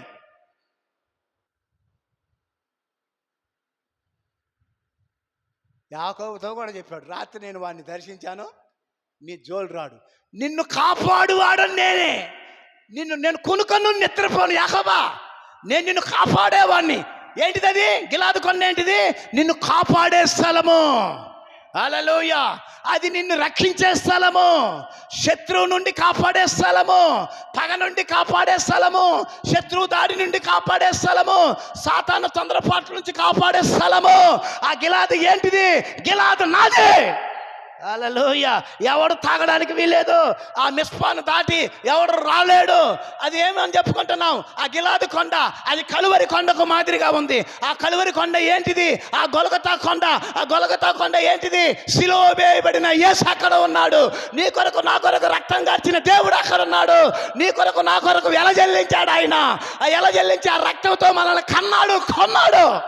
ఆయన కన్నవారిని కొన్నవారిని ఎవడు ముట్టలేడు. దేవునికి స్తోత్రం. ఇప్పుడు ఆయన రక్తం ఏం చేస్తుంది? ఆ కొండ ఏం చేస్తుంది? ఆ మిస్పా ఏం చేస్తుంది? అది మన కాపుదల. హల్లెలూయా. కాబట్టి క్రీస్తునందు ప్రియమైనటువంటి దేవుని పిల్లారా, దేవుని యొక్క వాక్యాన్ని కానీ చదివి మనం జ్ఞాపకం చేసుకున్నట్లయితే ఏంటిది? గిలాదు. గిలాదు అనగా కరుకైన అని అర్థం. కొంతమంది భక్తులు యెఫ్తా, ఏలియా, మరి న్యాయాధిపతుల్లో కొందరు చాలామంది గిలాదు నుండే వచ్చారు. ఈ గిలాదు నుండి వస్తే గిలాదు వాళ్ళు ఎవరు? గిలాదు నాది. దేవునికి స్తోత్రం కలుగును గాక. అక్కడ న్యాయాధిపతులు వచ్చారు, ప్రవక్తలు వచ్చారు. దేవునికి స్తోత్రం కలుగును గాక. హల్లెలూయా. మరి అక్కడ బలాఢ్యులు చాలామంది ఉన్నారు. దేవునికి స్తోత్రం కలుగును గాక. హల్లెలూయా. మరి ఆ గిలాదు మరి అది కరుకైంది. గిలాదులో మరి ఎవరున్నారంటే బలాఢ్యులు ఉన్నారు. అక్కడ ఆ గిలాదులో ఆ పర్వతం దగ్గర చాలా మంచి సువాసన వస్తూ ఉంటుంది. అక్కడ ఏం పండుతూ ఉంటాయి? అక్కడ పిస్తా, బాదము మొదలగునవి దొరుకుతూ ఉంటాయి. సుగంధ ద్రవ్యాలు అక్కడ దొరుకుతూ ఉంటాయి. ఇంకా ఏం దొరుకుద్ది? ఆ గిలాదులో ఉన్నటువంటి ఆ పర్వతం మీద ఔషధాలు కావాల్సినవి అన్నీ ఉంటాయి. మరి అనేకమైన దొరికే స్థలం అది. అలాంటిది గిలాదు అయి ఉన్నది. హల్లెలూయా. మరి గిలాదు దగ్గర ఏం జరిగింది? హాని చేయనని వాగ్దానం ఉంది, హాని చేయకూడదని ప్రమాణం ఉన్నది. గిలాదు దగ్గర ఏం తెలియజేస్తుంది? ఒక నిబంధన అక్కడ తెలియజేస్తూ ఉంది. దేవుడు మనతో కూడా నిబంధన చేశాడా లేదా? అబ్రహాముతో నిబంధన చేశాడా లేదా? నోవాతో నిబంధన చేశాడా లేదా? ఆయన ఎన్నుకున్న అబ్రహాముతో నిబంధన చేశాడా లేదా? అందరికీ షరతులతో కూడిన నిబంధన అయితే అబ్రహాముకు షరతులు లేని నిబంధన. హల్లెలూయా. నువ్వు ఎట్టైనా ఉండు, నువ్వు ఎలాగైనా జీవించు. త్రాగుబోతువా, తాగు బాగా. తిరుగుబోతువా, తిరుగు బాగా. అయితే నేనేం చేయాలో నేను చేసుకుంటా. నువ్వు ఎట్టన్నా ఉండు, నువ్వు ఎంత పాపిగా నన్ను, నేను నిన్ను ఏం చేయాలో అలా చేసుకుంటా. నేను నిన్ను మార్చుకుంటా, నేను నిన్ను దిద్దుకుంటా. దేవునికి స్తోత్రం కలిగిన గాక. కృపతో కూడిన నిబంధన. హల్లెలూయా. ఇక్కడ కూడా మిస్పా ఏంటిది? గిలాదు కొండ మీద ఏంటిది? ఒక నిబంధన, ఒక ప్రమాణము, ఒక తోడు, ఒక నీడ, ఒక అభయము. దేవునికి స్తోత్రం కలుగును గాక. హల్లెలూయా. చూడండి, క్రీస్తునందు ప్రియమైన దేవుని పిల్లల, గిలాదు దగ్గర ఏముంది? శత్రువును గద్దిస్తున్నాడు ఆయన. ఏంటిది? గొల్గొతా కొండ దగ్గర ఏం చేస్తున్నాడు? శత్రువు యొక్క తలను చితకదొక్కాడు ఆయన. శత్రువు యొక్క తల తొక్కబడింది. వాడు తోక మాత్రమే ఊపుతాడు, వాడికి ఏం పని చేయలేడు. వాడు తోకతో బెదిరిస్తూ ఉంటాడు. కొన్నిసార్లు బల్లిని చూస్తాం మనం, బల్లి తోక ఊడిపోద్ది. బల్లి తోక ఊడిపోతే కింద పడితే అది ఇట్టా ఉంటుంది. మనం అక్కడ వామో అని భయపడతా ఉంటాం. బల్లి అంతా లేదు, బల్లి తోక తెగిపోయి కింద పడింది, అది కొట్టుకుంటా ఉంది. తోక ఏం చేయగలదు? హల్లెలూయా. అలాగే సిలువలో, గొల్గొతా కొండ పైన ఆ యొక్క సిలువలో నజరేయుడైన యేసుక్రీస్తు ఆ యొక్క గిలాదు కొండకు మాదిరిగా ఉన్నటువంటి ఆ యొక్క గొల్గొతా కొండ పైన నీ కొరకు, నా కొరకు ఆయన నింగికి నేలకు మధ్యలో ఆయన మన కొరకు రక్తాన్ని దారపోసాడు. ఆయన ఏం చేశాడు? రక్తమును ఎలగా పెట్టాడు. ఆయన 30 ఎండిన నెలకు అమ్మబడ్డాడు. ఆయన ఎండి అనగా ఏమిటి? విమోచనకు సూచన. ఆయన రక్తాన్ని దారపోసింది దేనికి? విమోచించబడిన వారికి. విమోచన ఎండిన నెలకు ఎందుకు అమ్మబడ్డాడు? ఆయన విమోచన అనగా మనల్ని విమోచించేవాడై ఉన్నాడు ఆయన. హల్లెలూయా. ఇప్పుడు విమోచించేవాడు బలిష్ఠుడైన దూతగా వచ్చాడు. ఆయన ముద్రల పుస్తకాన్ని తీసుకుని వస్తున్నాడు. ఆయన విమోచన గ్రంథాన్ని తీసుకుని వస్తున్నాడు. ఆయన మొదట విమోచనకు వెలబెట్టాడు, భయానా చెల్లించాడు. ఇప్పుడు పూర్తి భయానాతో వస్తున్నాడు, పూర్తి వెలతో వస్తున్నాడు. ఆయన ఇక పూర్తిగా నిన్ను తీసుకొని పోవడానికే వస్తున్నాడు ఆయన. దేవునికి స్తోత్రం కలుగును గాక. హల్లెలూయా. అక్కడ ప్రమాణం చేయబడింది, నిబంధన చేయబడింది, అక్కడ శాంతి ఉంచబడింది, సమాధానం ఉంది, అక్కడ హాని చేయబడలేదు. అక్కడ హాయిగా యాకోబు నిశ్చింతగా ఉండవచ్చు, భయపడాల్సిన పని లేదు, ఎలాంటి ఏదీ లేదు. దేవునికి స్తోత్రం కలుగును గాక. హల్లెలూయా. కాబట్టి క్రీస్తునందు ప్రియమైన దేవుని పిల్లారా, మరి కొన్నిసార్లు మనం తృణీకరించబడిన వారిగా ఉంటాం. యెఫ్తా గిలాదు వాడు, వాళ్ళు ఏం చేశారు? రే, నువ్వు యేసుకు పుట్టినోడురా, నువ్వు మా నాన్నకు పుట్టినప్పటికీ కూడా మా నాన్న మరి యేసును చేసుకోవడం ద్వారా, యేసును ఉంచుకోవడం ద్వారా నువ్వు పుట్టావురా. రేయ్, మాలో నీకు పాలు లేదు, మాతో నీకు సహవాసం లేదు, మాతో నీకు పొత్తు లేదురా. రే, మా స్వాస్థ్యంలో భాగం కూడా లేదు, వెళ్ళిపోరా అన్నాడు. మనోడు ఏం చేశాడు? టోబు వెళ్ళిపోయాడు. ఎక్కడికి వెళ్ళాడు? టోబు వెళ్ళిపోయాడు. టోబు అనగా ఏంటంటే అర్థం దేవుని యొక్క సన్నిధి, లేకపోతే దేవుడు తన చేతిని ఎత్తెను అని అర్థం. దేవునికి స్తోత్రం కలుగును గాక. ఎత్తబడిన దేవుని చెయ్యి. టోబులో ఏముంది? దేవుడు తన చేతిని ఎత్తాడు. ఎవరి కోసం? యెఫ్తా కోసం. హల్లెలూయా. చూడండి, నువ్వు త్రోసివేయబడినవాడు, తృణీకరించబడినవాడు, వేషకుమారుడివి, నీకు స్వాస్థ్యం లేదన్నారు, నిన్ను చిన్న చూపు చూశారు, అసలు నీవు దరిద్రుడు అన్నారు, నీ పుట్టక సరిగాదన్నారు, మా నాన్న వచ్చుకుంటే పుట్టావన్నారు. ఆఖరికి ఆయన తరిమి టోబు వెళ్ళిపోయాడు. టోబులో ఏముంది? దేవుని హస్తం ఉంది. దేవుని హస్తం ఏం చేసింది? యెఫ్తాను పట్టుకున్నది. దేవునికి స్తోత్రం కలుగును గాక. ఇప్పుడు అమాలేకీయులు వాళ్ళు ఏం చేస్తున్నారు? వాళ్ళ మీదకి యుద్ధానికి వస్తున్నారు. యుద్ధానికి వస్తుంటే అక్కడ ఎవడు బలాఢ్యులు లేరు, యుద్ధ నైపుణ్యం కలిగిన వాళ్ళు ఎవరు లేరు. మన తరపున ఎవరు యుద్ధం చేస్తారంటే ఈ సహోదరులందరూ మళ్ళా టోబు వస్తున్నారు. టోబు వచ్చి ఏం చేస్తున్నారు? యెఫ్తా, నువ్వు రావాలి, నువ్వు మమ్మల్ని కాపాడాలి, మమ్మల్ని నువ్వు చేయాలి, ఇది చేయాలి, మమ్మల్ని నువ్వు యుద్ధంగా చేయిస్తే మా మీద అధికారి నీవే, నాయకుడు నీవే. దేవునికి స్తోత్రం కలుగును గాక. హల్లెలూయా. త్రోసివేయబడిన వారిని, నెట్టివేయబడిన వారిని, పనికి మాలిన వారిని, ఎందుకు ఉపయోగకరం లేని వారిని, మనం కూడా అదే స్థానంలో ఉన్నాము. దేవుడు మనల్ని ఏం చేశాడు? తన కుడి చేతిని ఎత్తాడు. ఆయన కుడి హస్తాన్ని ఎత్తాడు. ఆయన పుస్తకం పట్టుకున్నాడు. ఆయన పుస్తకంలో మనం లెక్కించాడు. ఆయన త్రోసివేయబడ్డాము. శాఖల ద్వారా, వాళ్ళ ద్వారా, ఇంట్లో తల్లిదండ్రుల ద్వారా, బంధువుల ద్వారా, చుట్టాల ద్వారా, బట్టాల ద్వారా, మనం ఈ వర్తమానం నమ్మినందుకు నిందించబడ్డాం, అవమానించబడ్డాం, త్రోసివేయబడ్డాం. వీళ్ళతో ఒక భక్తి అన్నారు. హల్లెలూయా. ఆఖరికి యెఫ్తాయే దిక్కయ్యాడు. దేవునికి స్తోత్రం కలుగును గాక. హల్లెలూయా. ఎవరు యెఫ్తా? గిలాదు వాడు. హల్లెలూయా. గిలాదు వాడు ఎవరు? కరుకైన వాడు. ఈరోజు నీవు కూడా గిలాదు వాడు అయితే కరుగ్గా ఉండాలి, నున్నగా జారిపోకూడదు. చూడండి, సముద్రంలో కానీ నదుల్లో కానీ నీళ్ళు ప్రవాహానికి రాళ్ళు కూడా ఏమైపోతాయి? నున్నగా అయిపోతాయి. కానీ గిలాదు వాళ్ళు నున్నగారు. నువ్వేమన్నా చేయ వాళ్ళు కరుగ్గానే ఉంటారు. దేవునికి స్తోత్రం. ఈరోజు వాక్యపు కరుకు మనకు ఉండాలి, ప్రార్థన కరుకు మనకు ఉండాలి, విశ్వాస యోధుడిగా కరుగ్గా ఉండాలి. దేవునికి స్తోత్రం. లోకాన్ని జయించడానికి, పాపాన్ని జయించడానికి, అపవాది తంత్రాలను ఎరిగి వాటిని జయించడానికి ఈరోజు మనం ఎలా ఉండాలి? కరుకైన వాళ్ళంగా ఉండాలి, ఏలియా వలె ఉండాలి, యెఫ్తా వలె ఉండాలి. దేవునికి మహిమ కలుగును గాక. హల్లెలూయా. కాబట్టి క్రీస్తునందు ప్రియమైనటువంటి దేవుని పిల్లారా, ఈ గిలాదులో కొంతమంది అల్లరి మోకున్నారు. యెఫ్తాకు తెలుసు ఈ అల్లరి సైన్యాన్ని యుద్ధ సూర్యులుగా మలిచాడు యెఫ్తా. దేవునికి స్తోత్రం కలుగును గాక.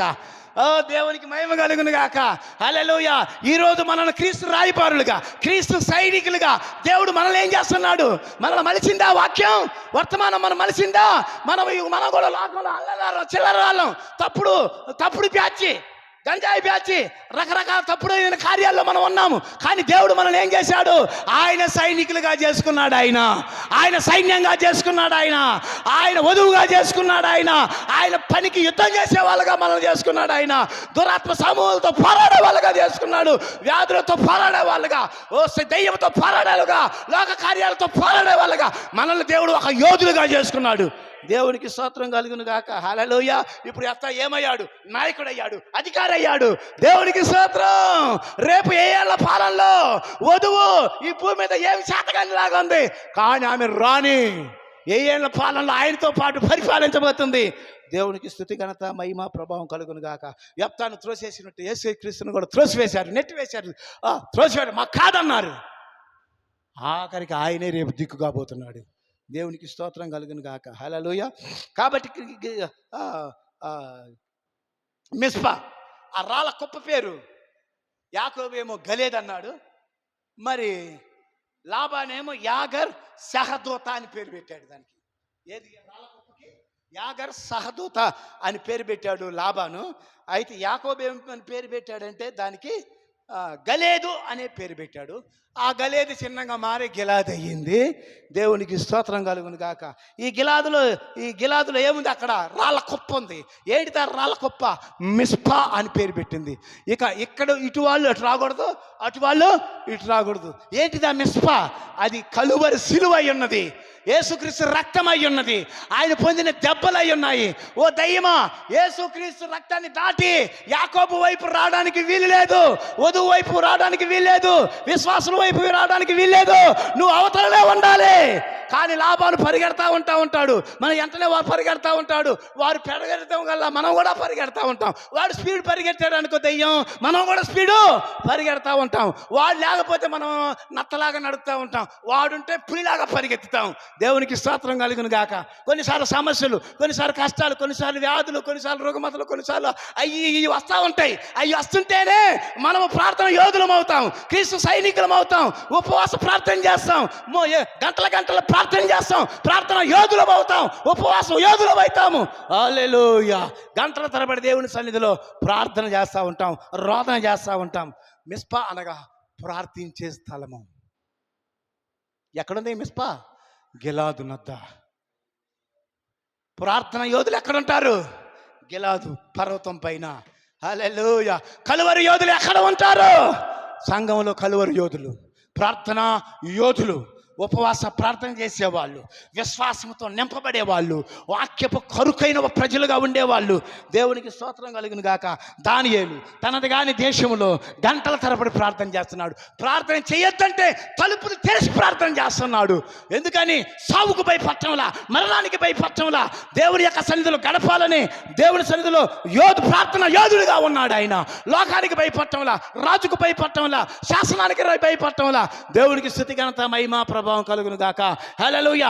శాసనాలను మార్చువాడు ఆయన, చట్టాలను మార్చువాడు ఆయన, నీకున్న వ్యతిరేకమైన కార్యాలను మార్చువాడు ఆయన, నీకు ఆపత్తి కాలంలో నమ్ముకోదగిన సహాయకుడు ఆయన.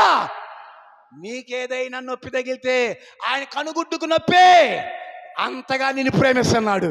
ఓ దేవునికి స్తోత్రం కలుగును గాక. ఆయన నీ శరీరానికి దెబ్బ తగలకుండా ఆయన శరీరమే దున్నబడింది. హల్లెలూయా. కాబట్టి క్రీస్తునందు ప్రియమైనటువంటి దేవుని పిల్లారా, ఈ యొక్క యాకోబు ఎక్కడున్నాడు? హారానుకు బేతేలుకు మధ్యలో ఉన్నాడు. దేవునికి స్తోత్రం కలుగును గాక. హల్లెలూయా. కాబట్టి క్రీస్తునందు ప్రియమైనటువంటి దేవుని పిల్లారా, ఇది ఏంటిది? మరి మిస్పా ప్రార్థనా స్థలం, దేవుడు దిగివచ్చిన స్థలం. దానిని కావలి కోట అని కూడా దాని అర్థం. హల్లెలూయా.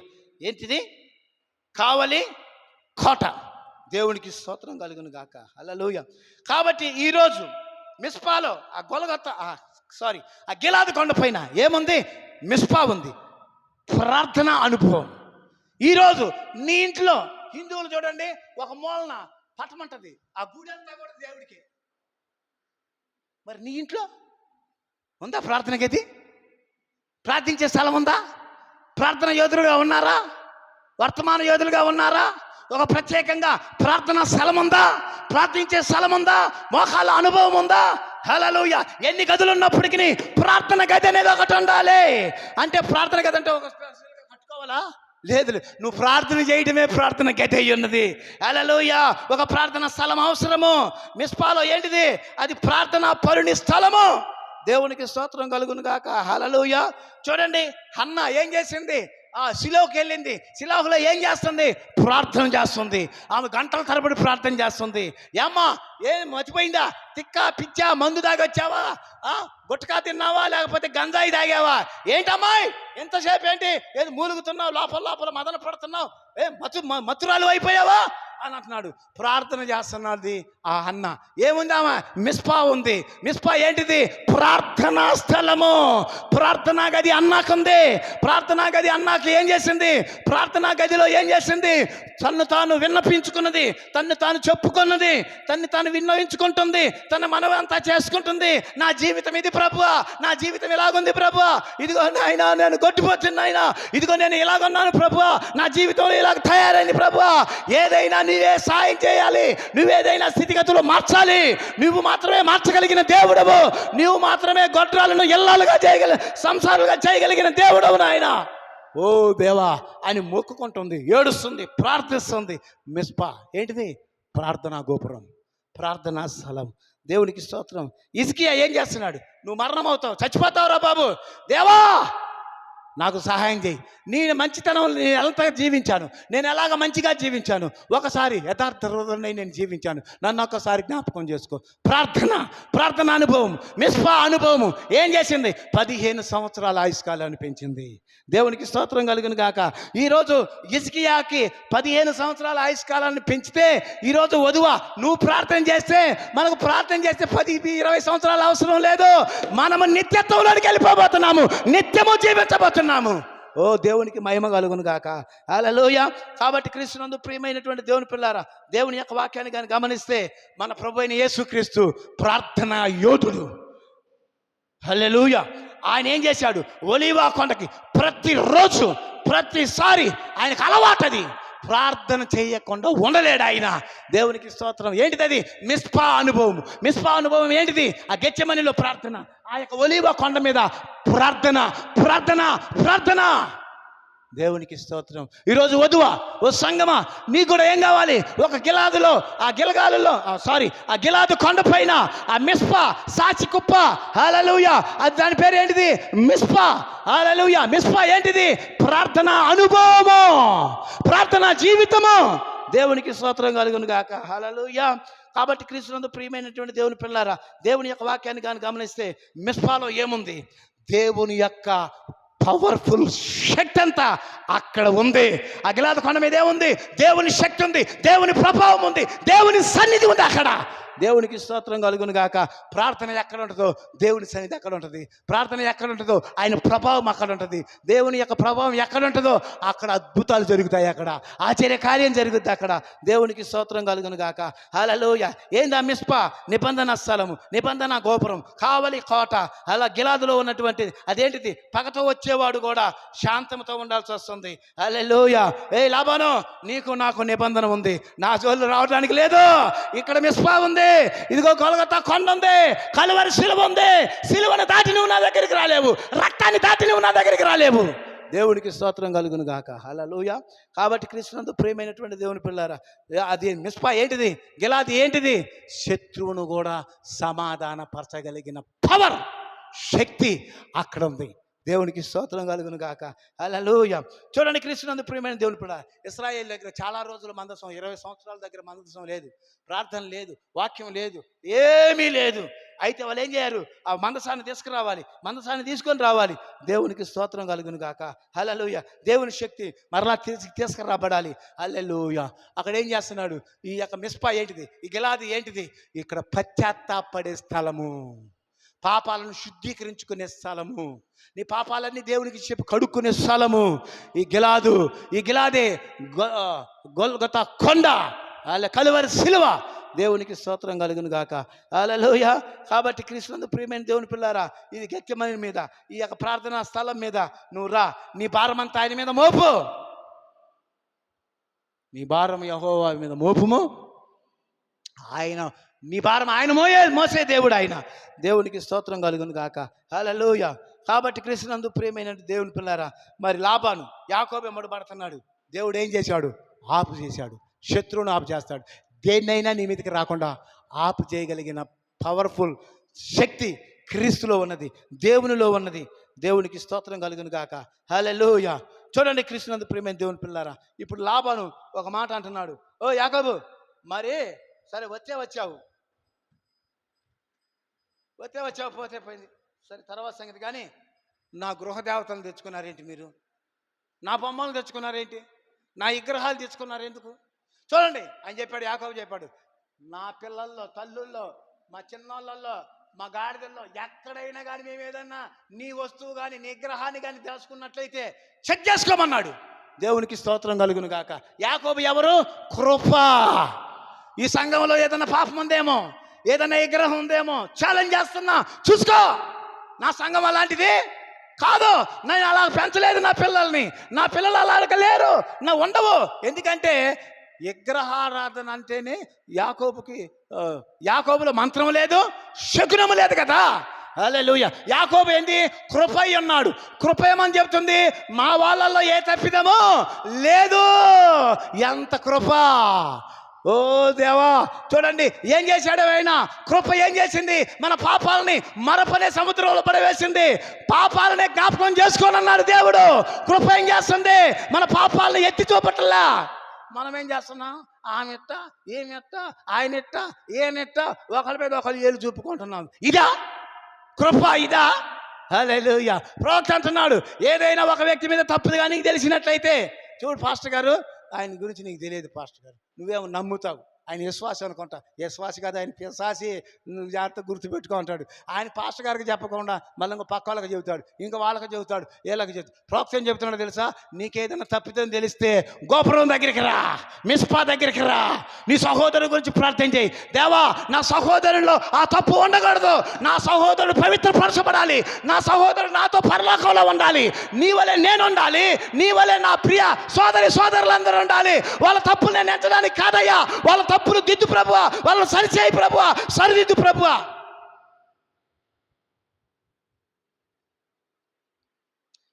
సత్యం అంట ఇంటి గడప దాటదంట. తప్పిదం సత్యం బయటికి పోయేలాగానే అబద్ధం ఊరంతా తిరిగి వస్తుందంట. క్రీస్తునందు ప్రియమైన దేవుని పిల్లారా, మనం ప్రార్థనా స్థలానికి రావాలి, మిస్పాకు రావాలి, గిలాదులోనికి రావాలి, ప్రార్థన చేసే వాళ్ళముగా మనం ఉండాలి. దేవునికి స్తోత్రం కలుగును గాక. లాబాను అంటున్నాడు, సరే నువ్వు ఆస్తిని చూడండి, యాకోబు ఆస్తిని కూడా ముట్టుకోలేకపోతున్నాడు దయ్యం. హల్లెలూయా. దేవుడు మనకు ఒక స్వాస్థ్యాన్ని పెట్టాడు.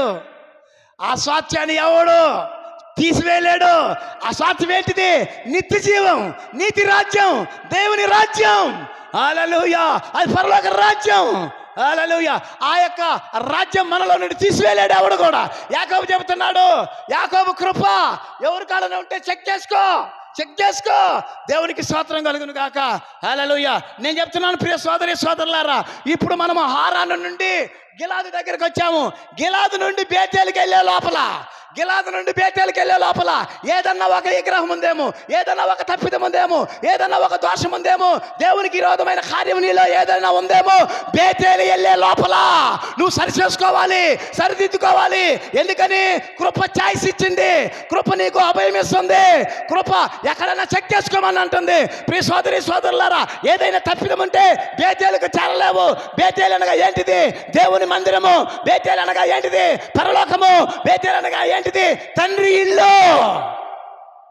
నువ్వు తండ్రి ఇంటికి పోయే లోపల సమస్తాన్ని సరిచేసుకోవాల్సి ఉంది, సమస్తాన్ని దిద్దుకోవాల్సి ఉంది, సమస్తాన్ని వదిలిపెట్టవలసి ఉంది. అరే లాభాను, ఇదిగో నీ వస్తువు నాకు ఆడుందేమో, ఇదిగో నీ తీసుకో, వెళ్ళిపో, నా జోలు రావద్దు. దేవునికి స్తోత్రం. దయ్యానికి సంబంధించింది ఏదైనా వస్తువు ఉందేమో, దాన్ని వదిలిపెట్టాయి, ఇసిరిపడాయి, వాడికి ఇచ్చాయి. వాడి నీ దగ్గర ఉంటే ఏం చేస్తాడు? అర్ధరాత్రి నత్తాడు వాడు. ఇది వాడిది కాబట్టి. అర్ధరాత్రి వచ్చి అప్పుడు అడుగుతున్నావేంటి? వాడికి హక్కుంది. వాడు వస్తువు నీ దగ్గర ఉంది. వాడు ఎప్పుడైనా వస్తాడు, వాడు అడుగుతూ ఉంటాడు. ఒక్కసారి ఇసిరి పడేసావనుకో, వాడిని చూడరాడు. దేవునికి స్తోత్రం కలుగును గాక. హల్లెలూయా! కాబట్టి క్రీస్తునందు ప్రియమైనటువంటి దేవుని పిల్లారా, దేవుని యొక్క వాక్యాన్ని మనం గమనించినట్లయితే నిజంగా ఈ రాత్రి కాల సమయంలో దేవా, మేము ఆ బేతేలుకి వెళ్ళే లోపల ఆ పరమ తండ్రి ఇంటికి వెళ్ళడానికి మేము సిద్ధపడి ఉండగా, యాకోబు ఆ తండ్రి ఇంటికి వెళ్ళాలని ప్రయాణమయ్యాడు.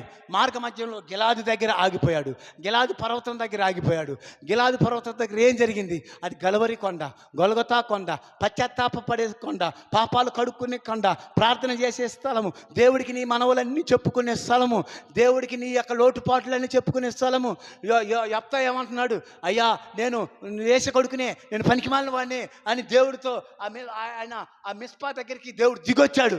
ఆ మిస్పా దగ్గర దిగొచ్చి యెఫ్తాతో దేవుడు మాట్లాడుతూ ఉన్నాడు. ఏంటిది అది? దేవుడికి నీ యొక్క జీవితం అంతా చెప్పుకునే స్థలం అది. నువ్వేం చేస్తావు? ప్రభువా, మా సంఘంలో వాడిట్టాటోడు, ఈడిట్టాటోడు, వాడట్టాటోడు, ఈడిట్టాటోడు, అదిగా చెప్పాల్సింది. యెఫ్తా చెబుతున్నాడు, నేను వేసి కుమారుని నేనయ్యా, నేను పనికిమాల కుమారుని నేనయ్యా. మా అమ్మ ఎందుకు, మా నాన్న ఎందుకు దాన్ని ఉంచుకున్నాడు, దాని కడుపుని నేను ఎందుకు పట్టాను, నాకు తెలియదు ప్రభువా. ఏదైనా తప్పు ఉంటే, ఏదైనా పొరపాటు ఉంటే ఎవరి గురించి చేస్తున్నాడు ఆయన? తన గురించి, తన జీవితాన్ని గురించి పశ్చాత్తాపడుతున్నాడు. నువ్వు ప్రార్థన చేసేటప్పుడు ఏం చేయాలి? వాడు అట్టోడు, వాడు నల్లోడు, ఈడు ఎర్రోడు, నడిపోడు, వాడికి మచ్చుంది, అట్టుంది, ఇట్టుంది, అదిగా చేయాల్సింది. ముందు నిన్ను నీవు దేవుని సన్నిధిలో నీ జీవితాన్ని ఒప్పుకో, నీ జీవితాన్ని సరిచేసుకో. అదే గిలాదు అనుభవం, అదే మిస్పా ఆ దగ్గర జరిగింది. కాబట్టి క్రీస్తునందు ప్రియమైన దేవుని పిల్లారా, ఈ గిలాదు నుండి ఇంకా కొంత ప్రయాణం ఉంది, ఇంకా చాలా ప్రయాణం ఉంది. చాలా ఆయన కొన్ని కార్యాలు దాటుకుంటూ వెళ్ళాలి, కొన్ని స్థలాలు దాటుకుంటూ వెళ్ళాల్సి వస్తుంది యాకోబు. మనము కూడా కొన్ని స్థలాలు దాటుకుంటూ వెళ్ళిపోవాలి. మనం కూడా కొన్ని స్థలాలు దాటుకుంటూ వెళ్ళిపోవాలి. ఎన్నో సమస్యలు, ఎన్నో రోదలు, ఎన్నో హత్యలు, ఎన్నో మానభంగాలు, ఎన్నో కార్యాలు. ఆఖరికి ఒక కార్యం ఉంది ప్రియులారా, దేవుడు దాన్ని కోరుతున్నాడు. దేవునికి మహిమ కలుగును గాక. ఆ యాకోబు యొక్క ప్రయాణ మార్గంలో అద్భుతమైన ఆత్మీయ విషయాలు అందులో దాగి ఉన్నవి. ఇప్పుడు ఆయన హారాన్ దగ్గర నుండి బేతేలుకి వెళ్ళే మార్గంలో గిలాదు దగ్గర అక్కడ ఆగిపోయాడు. ఆయన అక్కడ గుడారం వేసుకున్నాడు. దేవునికి స్తోత్రం కలుగును గాక. హల్లెలూయా. ఆ గిలాదే ఆ కలువరి కొండ, అదే గొలగతా కొండ, అదే కలువరి శిలువ, అదే దేవుని యొక్క స్థలము, దేవుని మహిమపరిచే స్థలము, దేవుడు దిగి వచ్చే స్థలము, దేవుని ప్రభావం ఉండే స్థలము, దేవుని శక్తిని ఉండే స్థలము, దేవుడు దిగి వచ్చే స్థలము, దేవుడు ఆదుకునే స్థలము, దేవుడు కాపాడే స్థలము, దేవుడు బాగు చేసే స్థలము, దేవుడు శత్రువుల నుండి భద్రపరిచే స్థలము, అదే ఆశ్రయ దుర్గము, ఆశ్రయ పురము. హల్లెలూయా. ప్రభు, ఈరోజు నాకు అది కావాలి ప్రభువా. నువ్వు నాకు కావాలి ప్రభువా. ఆ గిలాదు నాది అన్నావే, ఈరోజు వధువా నువ్వు నిన్నేమంటాడు ఆయన? ఈ వధువు నాదే. హల్లెలూయా.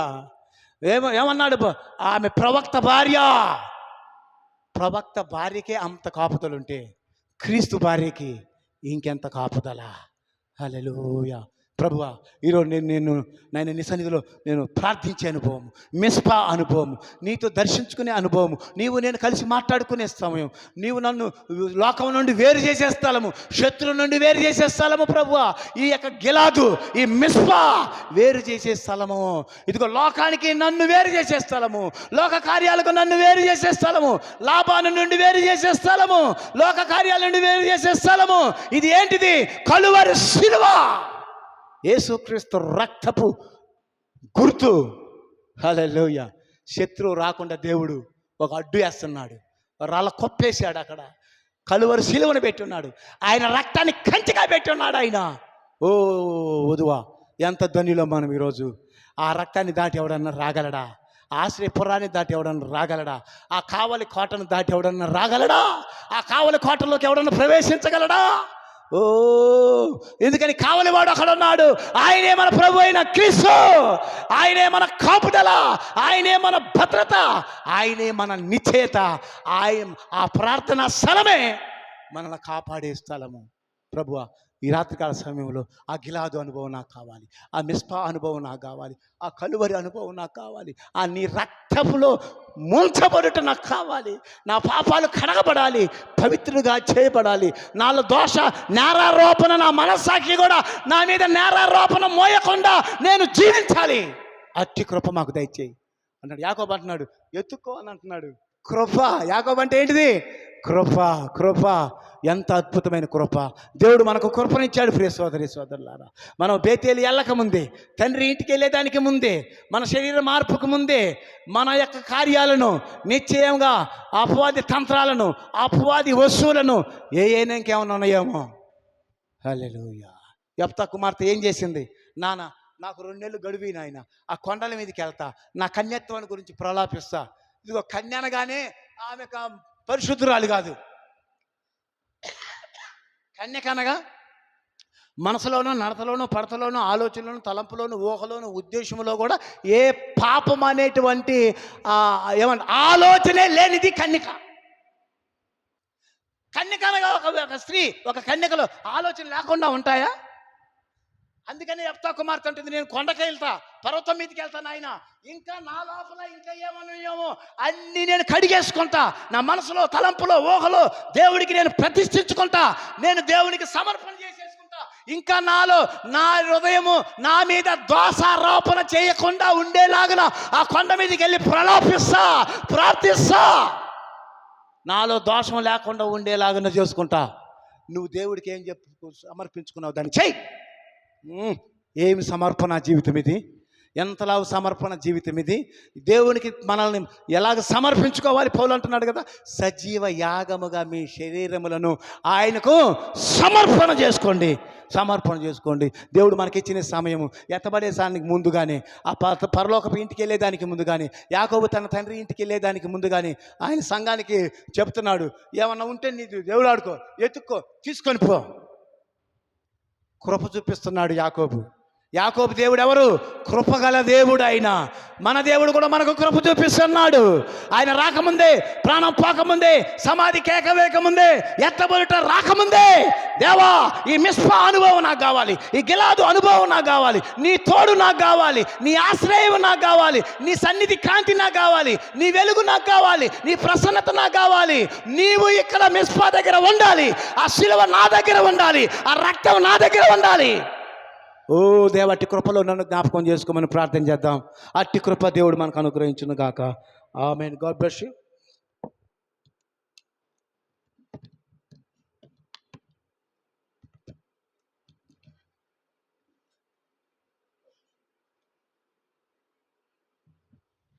దేవుడు అనుగ్రహించిన దివ్యమైన మాటలు బట్టి మరొక్కసారి మనమంతా లేచి నిలబడి మన మధ్యనున్న మన దేవునిని మన స్తుతులతో, మన స్తోత్రాలతో కొనియాడదాం. హల్లెలూయా, హల్లెలూయా, హల్లెలూయా, హల్లెలూయా, హల్లెలూయా, హల్లెలూయ. స్తోత్రములు స్తోత్రములు స్తోత్రములు స్తోత్రములు స్తోత్రములు. వందనములు ప్రభువా, వందనములు తండ్రి, వందనములు యేసు. హల్లెలూయ హల్లెలూయ హల్లెలూయ హల్లెలూయ. స్తోత్రములు స్తోత్రములు స్తోత్రములు స్తోత్రములు. వందనములు ప్రభువా, వందనములు తండ్రి, వందనములు యేసు. హల్లెలూయ హల్లెలూయ హల్లెలూయ హల్లెలూయ హల్లెలూయ. స్తోత్రములు స్తోత్రములు స్తోత్రములు స్తోత్రములు స్తోత్రములు స్తోత్రములు. వందనములు ప్రభువా, వందనములు తండ్రి, వందనములు వందనములు వందనములు వందనములు. జీవం కలిగిన దేవా, జీవాధిపతి, స్తోత్రములు తండ్రి, వందనములు యేసయ్య. ఈ రీతిగా ప్రభా మరొక్కసారి మీ సన్నిధానంలో మమ్మల్ని సమావేశపరిచారు తండ్రి. మమ్మల్ని సమావేశపరచడమే కాకుండా ప్రభువా యేసయ్య నీవే మా మధ్యకు దిగి వచ్చావు తండ్రి. ఎప్పటి వరకు ప్రభా మీ దాసులను మరుగు చేసుకొని ప్రభా మాతో మాట్లాడినందుకు వందనములు మా గొప్ప దేవుడా. అవును ప్రభా, యేసయ్య యాకోబు యొక్క జీవితంలో ప్రభా అనేక దశలను ప్రభా మేము చూసాం మా గొప్ప దేవుడా. ఆ అనేక దశలు ప్రభువా యేసయ్య ఈనాడు ప్రభువా యేసయ్య వధువులో ప్రభువా మా గొప్ప దేవుడా మేము నడుచుచున్న ప్రభా మేము ఎదుర్కొనుచున్న దశలే అయి ఉన్నాయి మా గొప్ప దేవుడా. పాత నిబంధన ప్రభా కొత్త నిబంధనకు ఛాయిగా ఉన్నదని ప్రభా మేము ఎరిగి ఉన్నాము తండ్రి. పాత నిబంధన భక్తుల జీవితాలు ప్రభా ఏ విధంగా ఉన్నాయో ప్రభా యేసయ్య దాని యొక్క నిజ స్వరూపం ప్రభా ఈనాడు మా యందు నెరవేర్చబడుతూ ఉన్నది ప్రభా. యేసయ్య మా గొప్ప దేవుడా. ప్రభువా రాజా స్తోత్రములు. యాకోబు యొక్క జీవితాన్ని ప్రభా యేసయ్య చూసినట్లయితే మా గొప్ప దేవుడా ముందుగానే ప్రభా వాగ్దానం కొరకు ప్రభువా యేసయ్య నిర్ణయించబడిన వాడై ఉన్నాడు ప్రభువా. యేసయ్య నీవు ప్రభువా మా గొప్ప దేవుడా రెబ్కాతో ప్రభువా ముందుగానే చెప్పి ఉన్నావు తండ్రి. ప్రభువా యేసయ్య ఒకరిని ప్రేమించి ఉన్నానని ప్రభా, ఒకరిని ద్వేషించి ఉన్నానని మా గొప్ప దేవుడా. ప్రభువా యాకోబును ప్రేమించానని ప్రభా, ఏశావును ప్రభా ద్వేషించానని ప్రభా నీవు ముందుగానే చెప్పి ఉన్నావు తండ్రి. యాకోబు ప్రభా వాగ్దానం కొరకు ప్రభా నిర్ణయించబడిన వాడై ఉన్నాడు ప్రభా. యేసయ్య అదే కార్యము ప్రభా మా జీవితాలలో ప్రభా నీవు చేసిన దేవుడవై ఉన్నావు తండ్రి. జగత్ పునాది వేయబడటానికి మునిపే ఈ ముగింపు కాలంలో ప్రభా ఈ ముగింపు కాలపు వర్తమానాన్ని ప్రభువా యేసయ్య ప్రభువా మా గొప్ప దేవుడా నెరవేర్చే ప్రభా బిడ్డలుగా ప్రభా నెరవేర్చే కుమారులుగా నెరవేర్చే కుమార్తెలుగా ప్రభా నీవు ముందుగానే ప్రభా మమ్మల్ని నిర్ణయించిన దేవుడవై ఉన్నావు తండ్రి. ప్రభువా స్తోత్రములు. 7 ముద్రలతో కూడిన వర్తమానాన్ని ప్రభువా స్వీకరించే ప్రజలుగా ప్రభువా మా గొప్ప దేవుడా మా జీవితాలలో చేర్చుకునేవారుగా ప్రభువా మా జీవితాలలో అన్వయించుకునేవారిగా ప్రభువా నీవు ముందుగానే నిర్ణయించావు తండ్రి. వాగ్దానంలో ప్రభా మీ వాగ్దానంలో ప్రభా మమ్మల్ని పాలివారుగా చేసిన దేవుడవై ఉన్నావు ప్రభా. రాజా స్తోత్రములు మా గొప్ప దేవుడా. వాగ్దానంలో ప్రభువా యేసయ్య పాలివారమైనప్పటికీ మా గొప్ప దేవుడా మొదటిగా ప్రభా ఈ లోకం నుండి ప్రభా వేరుపరచబడవలసి ఉన్నది మా గొప్ప దేవుడా. యాకోబు ప్రభా ఒకనాడు ప్రభువా యేసయ్య మోసగాడిగా ఉన్నాడు ప్రభువా. యేసయ్య తండ్రిని మోసగించేవాడిగా ఉన్నాడు ప్రభువా. ప్రభువా రాజా స్తోత్రములు. అటువంటి స్థితిలో ఉండిన యాకోబును నీవు విడిచిపెట్టలేదు కానీ ప్రభువా యాకోబును ప్రభా నీవు ప్రేమించావు తండ్రి. ప్రభువా యేసయ్య పాఠములు నేర్పించావు మా గొప్ప దేవుడా. మోసగాని నుండి మా గొప్ప దేవుడా ప్రభువా యేసయ్య యువరాజుగా మార్చావు తండ్రి. ఇజ్రాయేలుగా మార్చిన దేవుడవై ఉన్నావు ప్రభువా. రాజా స్తోత్రములు తండ్రి. ప్రభువా అటువంటి లోకంలో ప్రభా మేము జీవించుచుంటుండగా ప్రభా మమ్మల్ని విడిచిపెట్టలేదు కానీ ప్రభువా యేసయ్య మమ్మల్ని ప్రేమించావు మా గొప్ప దేవుడా. లోకం నుండి వేరుపరిచావు ప్రభా, సాంప్రదాయాల నుండి వేరుపరిచావు ప్రభా, ఆచారముల నుండి వేరుపరిచావు తండ్రి, సిద్ధాంతముల నుండి వేరుపరిచిన దేవుడవై ఉన్నావు ప్రభా. లోకమును విడిచి ప్రభా మేము బయటికి రాగలుగుటకు తండ్రి నీవు కృప చూపించావు మా గొప్ప దేవుడా. యాకోబు ప్రభువా యేసయ్య తన మామను విడిచిపెట్టి బయటికి వచ్చినట్లు ప్రభా తండ్రి గృహానికి చేరుకోవటానికి ప్రభా బయటికి వచ్చినట్లు ప్రభా మేము రాగలుగుటకు తండ్రి కృప చూపించావు ప్రభా. అయితే ప్రభా యేసయ్య యాకోబు అక్కడ ప్రభా గిలాదుకు చేరుకుని ఉన్నాడు మా గొప్ప దేవుడా. అది ప్రభువా యేసయ్య మా గొప్ప దేవుడా యాకోబులో ఉండిన ప్రభువా మా గొప్ప దేవుడా. ప్రభువా యాకోబు యొద్దున్న ప్రభువా యేసయ్య ఆ మానవపరమైన స్వభావాన్ని ప్రభువా మా గొప్ప దేవుడా తీసివేయబడే స్థలమై ఉన్నది ప్రభువా. ప్రార్థన చేసే స్థలమై ఉన్నది ప్రభువా.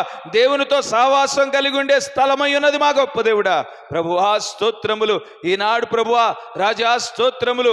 అటువంటి అనుభవంలోనికి ప్రభువా మమ్మల్ని ప్రభువా యేసయ్య తీసుకువచ్చిన దేవుడవై ఉన్నావు తండ్రి. ఇది ప్రభువా యేసే మిమ్మల్ని వేడుకునే సమయం అయి ఉన్నది ప్రభువా. ప్రభువా మోకరించే సమయం అయి ఉన్నది ప్రభువా.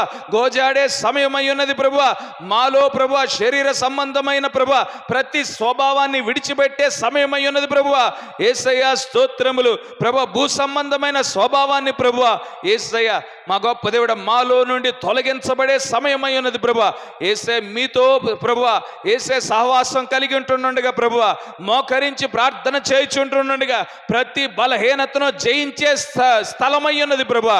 అటువంటి అనుభవంలోనికి ప్రభువా మమ్మల్ని నడిపించుచున్న దేవుడవై ఉన్నావు తండ్రి. మేము బేతేలుకు చేరినప్పటికీ ప్రభువా మేము పరిపూర్ణతలోనికి రావాలి ప్రభువా. పరిపూర్ణమైన విశ్వాసాన్ని సంతరించుకోవాలి ప్రభువా. బేతేలు చేరినప్పటికీ మా గొప్ప దేవుడా పరిపూర్ణంగా మీ గుణ లక్షణాలు వ్యక్తపరచాలి ప్రభువా. బేతేలు చేరే సమయానికి మా గొప్ప దేవుడా మీ స్వరూపాన్ని కలిగి ఉండాలి ప్రభువా. మీ పోలిక కలిగి ఉండాలి ప్రభువా. బేతేలు చేరే సమయానికి మా గొప్ప దేవుడా ప్రభువా స్తోత్రములు జీవించే పత్రికలుగా మేము మార్చబడాలి ప్రభువా. అందుకే ప్రభువా యేసయ్య ఇక్కడ గిలాదనే ఈ స్థలంలో ప్రభువా మా గొప్ప దేవుడా మేము కడగబడుచున్నాం ప్రభువా. మేము కాల్చబడుచున్నాం ప్రభువా. మేము కొట్టబడుచున్నాం మా గొప్ప దేవుడా. సరి చేయబడుచున్నాము తండ్రి. ఆ దైవికమైన స్వభావాన్ని ప్రభువా మేము పొందుకోగలుగుటకు మా గొప్ప దేవుడా ప్రభువా స్తోత్రములు. దైవికమైన స్వభావాన్ని పొందుకోగలుగుటకు ప్రభువా సాధకము చేయువారిగా ప్రభువా మమ్మల్ని నిలబెట్టుచున్నావు తండ్రి. ప్రభువా యేసే మీ స్వభావాన్ని మేము పొందుకోవాలంటే ప్రభువా అది వరం కాదు మా గొప్ప దేవుడా. క్రమేపీ మేము కాల్చబడాలి ప్రభువా. క్రమేపీ మేము కొట్టబడాలి మా గొప్ప దేవుడా ప్రభువా స్తోత్రములు. అటువంటి అనుభవంలోనికి తీసుకువచ్చావు మా గొప్ప దేవుడా. బేతేలు చేరినప్పటికీ మా గొప్ప దేవుడా ప్రభువా బేతేలు చేరే సమయానికి ప్రభువా మాలో బలహీనతలను ప్రభువా మేము జయించాలి ప్రభువా. పరిపూర్ణమైన మీ వాక్యపు రూపాన్ని ప్రభువా మేము సంతరించుకోవాలి ప్రభువా. మీ స్వభావాన్ని మేము కనపరిచేవారిగా ప్రభువా యేసయ్య మేము మార్చబడాలి మా గొప్ప దేవుడా ప్రభువా. యేసయ్య అందుకను ప్రభువా యేసయ్య ఒక దశ నుండి ఇంకొక దశకు తీసుకువచ్చావు ప్రభువా. ఇంకో దశ నుండి ఇంకొక దశకు ప్రభువా యేసయ్య చేర్చుచున్న దేవుడవై ఉన్నావు తండ్రి. మా ప్రయాణం అంతటిలో ప్రభువా నీవు తోడుగా ఉన్నావు తండ్రి. యాకోబు ప్రయాణంలో తోడుగా ఉండినట్లు మా గొప్ప దేవుడా ఈ జీవిత ప్రయాణంలో ప్రభువా నీవు తోడుగా ఉంటున్నావు మా గొప్ప దేవుడా. యాకోబుని ప్రభువా యేసయ్య ప్రభువా మా గొప్ప దేవుడా మంచైనను చెడైనను చేయటానికి మునిపే ప్రభువా నీవు నిర్ణయించావు, నీవు ప్రేమించావు, వాగ్దానంలో వారసుడిగా మార్చావు తండ్రి. అదే విధంగా ప్రభువా యేసయ్య ప్రభువా మా గొప్ప దేవుడా మేము ఈ లోకంలో జన్మించడానికి మునిపే ప్రభువా గొర్రెపిల్ల జీవ గ్రంథంలో మా పేర్లు రాసావు మా గొప్ప దేవుడా. ఈ వర్తమానం కొరకు మమ్మల్ని ముద్రించావు ప్రభువా. ఈ వర్తమానం యొక్క ప్రభువా యేసయ్య ప్రభువా వాస్తవతగా ప్రభువా యేసయ్య నెరవేర్పుగా ప్రభువా మా గొప్ప దేవుడా మేము ఉండటానికి ప్రభువా నీవు కృప చూపించావు తండ్రి. అయితే ప్రభువా యేసయ్య బేతేలుకు చేరటానికి మునిపే మా తండ్రి ప్రభువా యేసయ్య మా తండ్రివైన మీ గృహం చేరటానికి మునిపే మా గొప్ప దేవుడా మమ్మల్ని కడుగుచున్నావు ప్రభువా. మమ్మల్ని సరిచేయుచున్నావు తండ్రి. పరలోకపు క్రమంలోనికి తీసుకువచ్చుచున్నావు ప్రభా. వాక్యపు క్రమంలోనికి ప్రభా మమ్మల్ని తీసుకువచ్చుచున్నందుకు వందనములు తండ్రి. వందనములు యేసయ్య ప్రభువా. మా జీవితాలను ప్రభా మీకే సమర్పించుకొనుచున్నాం మా గొప్ప దేవుడా ప్రభువా స్తోత్రములు తండ్రి. మీకే సమర్పించుచున్నాం తండ్రి. మా ఆలోచన కాదు ప్రభా, మా తలంపులు కాదు ప్రభా, మా ఉద్దేశాలు కాదు ప్రభా, మీ పరిపూర్ణమైన చిత్తం మా యందు నెరవేర్చబడును గాక ప్రభా.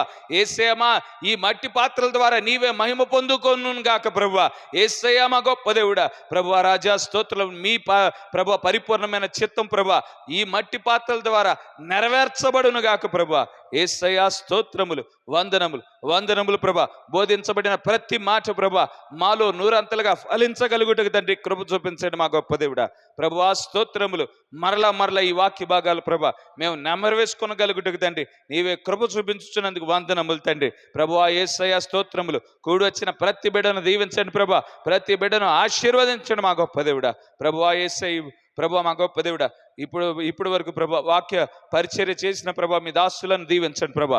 తన పరిచర్యను దీవించండి ప్రభా.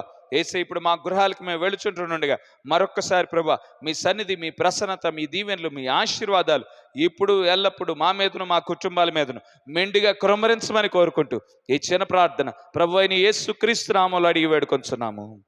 ఆమేన్. God bless you. దేవుడు దీవించండి.